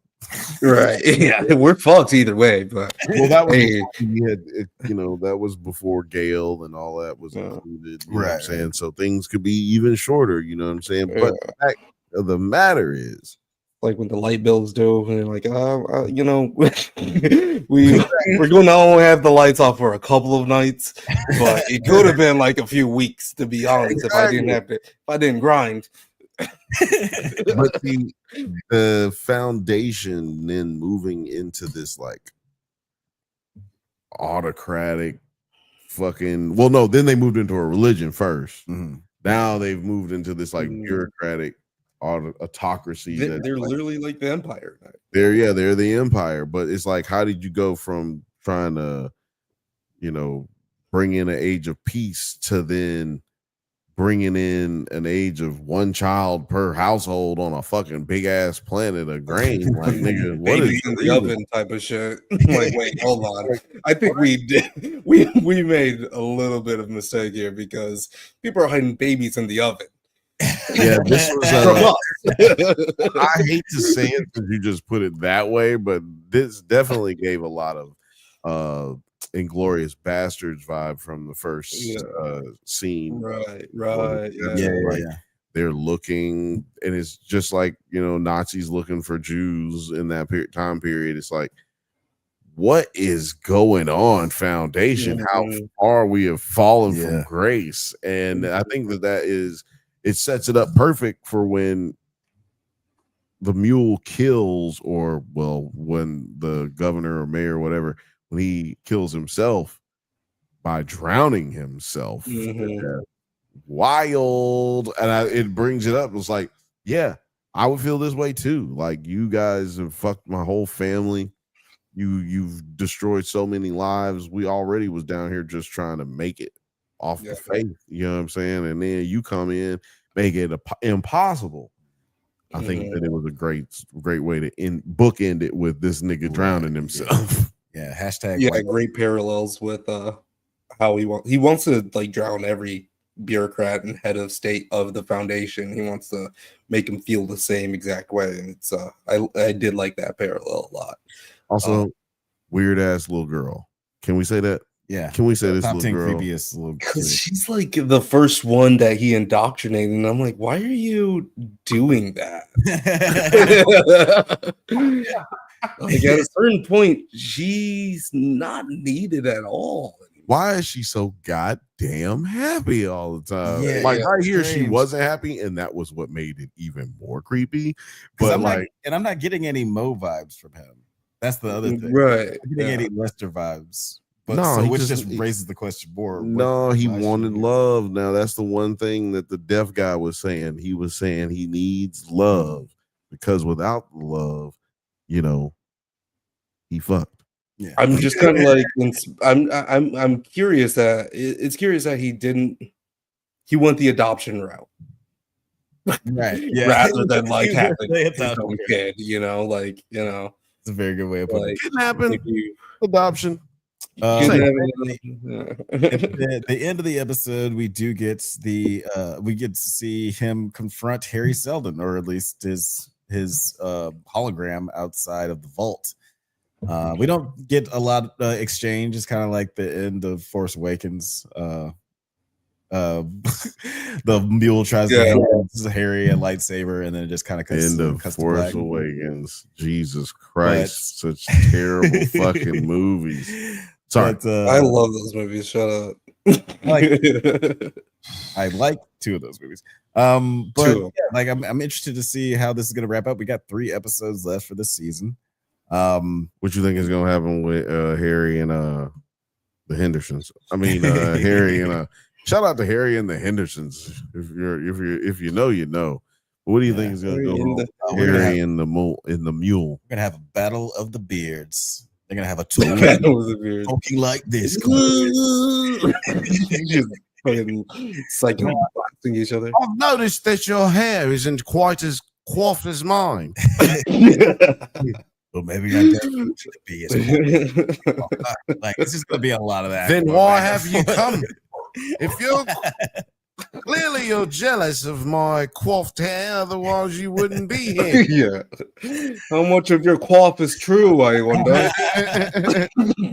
I bet you use beard oils to get it that all natural. But I only use villainous beard oil. But Both I of y'all just said some crazy shit. I feel like like in this next episode, we are gonna get a lot of like philosophical pontificating between these two characters. I like pontificating, what you were about to say. I like that better. Pontificating. You always say pontificating. stuff better the first time, and then you want to say it the right way the second time. I don't Well, like that's how T.I. pronounced pontificating, pontificating. Pontificating. But I think that there's going to be a lot of action and a lot of philosophy in these like last 3 episodes. The things that I really think that this show tends to land and like balance out really well. And since we have a lot of characters to wrap up their stories, I don't know. I'm just hoping we get more of Han. I just hope he does something because he seems like a badass character. He's played by a really good actor. Badass. But he hasn't really done much, so I would like to see more. Yeah. I'm We badass. didn't get that much gal this season, I feel like. Not really. We got more voiceover from her than we have. Like, we've got more Not monologue. even that much voiceover. There used to be like a voiceover every single episode. Right. No, I'm just saying we've gotten more of that from her than we have actually seen her face. That's what to your point. Like we ain't seen her. Y'all think we getting Salvor back? Since I want it back. Man, yeah, if any way they can write it, if they got to pull some Duncan Idaho bullshittery to bring her back to life, I don't care. Idaho Would love that. But I did want to ask you guys about 2 questions. What do you think the baby that was left behind? The baby. Every time you say that, the baby. I'm surprised by the baby's comments. But the mule in this flashback left behind the baby. I thought he was going to like do some fucked up shit or whatever, but he ended up leaving the baby with someone else. And then also, why did Harry Seldon, the one that didn't even know about the mule, this version of Harry Seldon didn't have the software update or whatever. So he didn't even know about the meal, but he also is questioning if his story is true or not. So what do you think is going on there? Yeah, I think that like with this program, there's obviously a level of like learning capabilities. So like I guess it's just like gathering what it can from like the information it knows about what the mule's been doing and like the conversation they're having now. I honestly think he's telling the truth. I don't know why Harry assumes that he's not. It's like, man, you didn't see the cinematography for that flashback. That was moving. I don't know. I don't know why he's hesitant. I think I know, and I'm glad that you said that because I was thinking about it earlier, but I didn't know if I was going to be able to say it.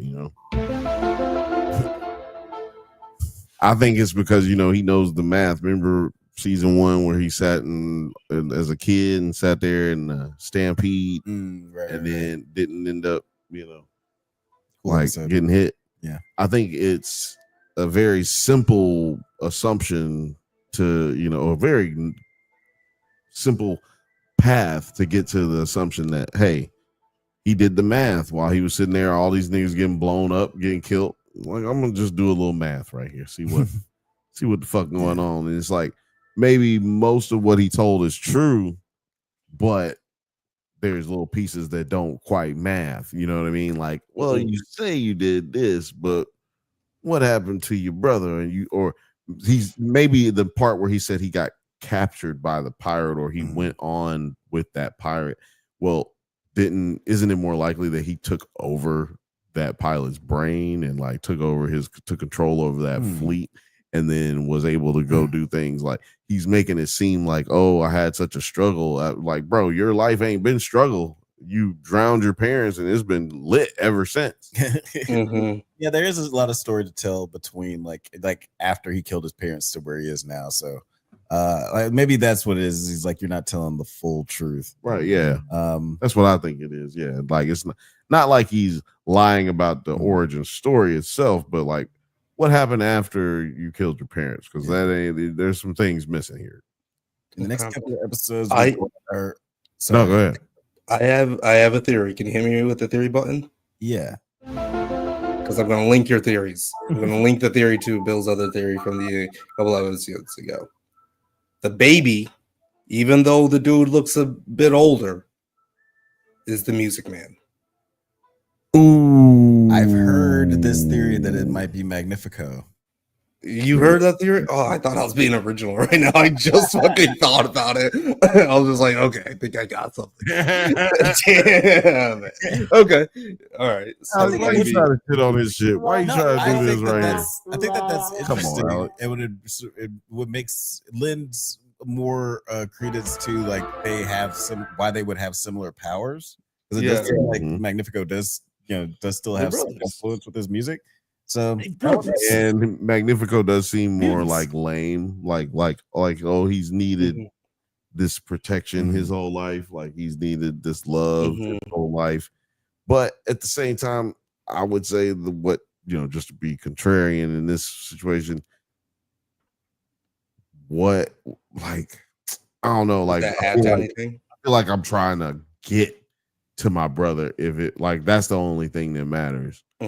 Not just trying to do all this fancy fun bullshit, like, you know what I mean? Like, I'm mad if you done took my brother that I've been protecting all these years. But maybe he also doesn't give a fuck about his brother, That's another very strong possibility. I just keep this nigga with me so he'd be miserable for the rest of his life. I thought, okay, so if I'm going to link it, then I would say that he dropped the baby off because he didn't know how to take care of a baby because he was a young ass kid, and then he came back to his brother, but then his brother never had that like outburst, my parents are trying to drown me moment, I need to turn my powers on moment, so he uses his music or whatever. So you're saying that the baby put out an album when he came back? Exactly.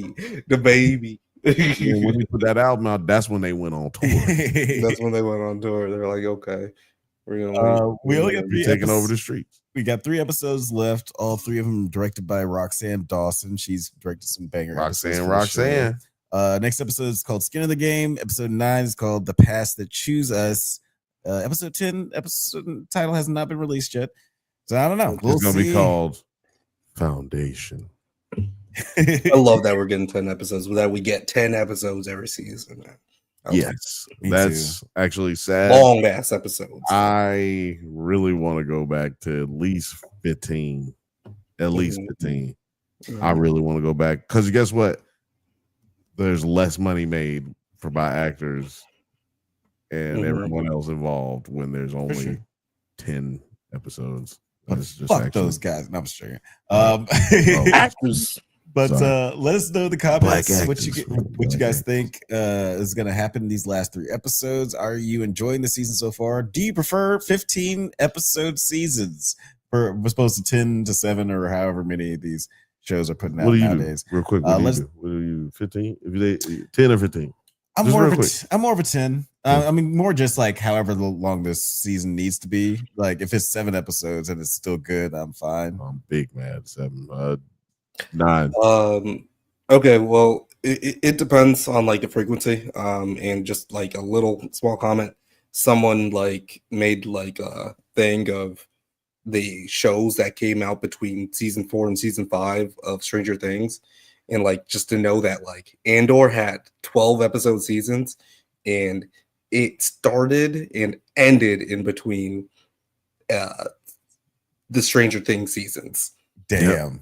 Like that is it had already came and went. There's been 2 seasons of Foundation that came out. Ain't nobody in Foundation. It's going to be a reported 8 episodes for the Stranger Things. So I think that is fucking ridiculous. It's gonna be worth it. And also all of the actors in Foundation, not Foundation, in Andor are nowhere near as famous as one person in Stranger Things. It's harder to get people together when it's like everybody be working. All those kids blew up, like half of them in Marvel movies. And all the adults were already blown up before that. So it's like, One more thing I do want to say about just like formats of shows, like and how satisfying it could be before we get out of here. Like I recently watched White Lotus, like the first couple seasons, and it took me way too long to realize because it's 7 episodes per season, and each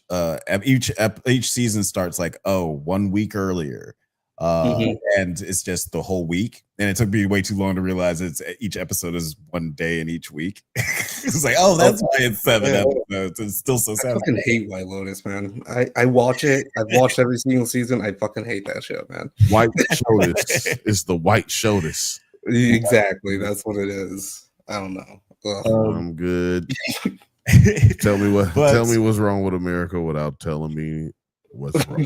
White Lotus is definitely what's wrong with it. White Lotus only exists because of the Black Mirror phenomenon, and then everybody thought they could do their own Black Mirror, and here we are. Not really anything like Black Mirror, but I'm just telling you where the phenomenon comes from. All right, I'll tell you. But guys, let us know what you think in the comments about this show. Film Agent's fan of White Lotus. They ate up all the Oscar noms. Not Oscar, the fucking Emmy noms.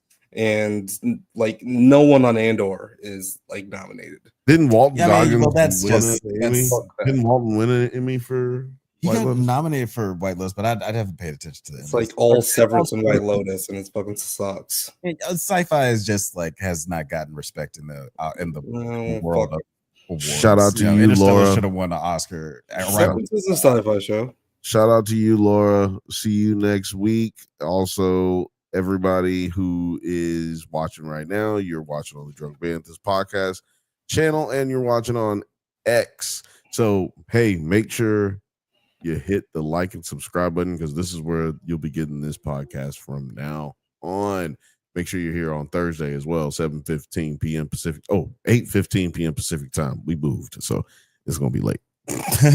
But now where can the people find you on the interwebs before we get out of here? You can find me 9 Nerd Yards. That's on everything, YouTube, Instagram, TikTok, Twitter, and Blue Sky.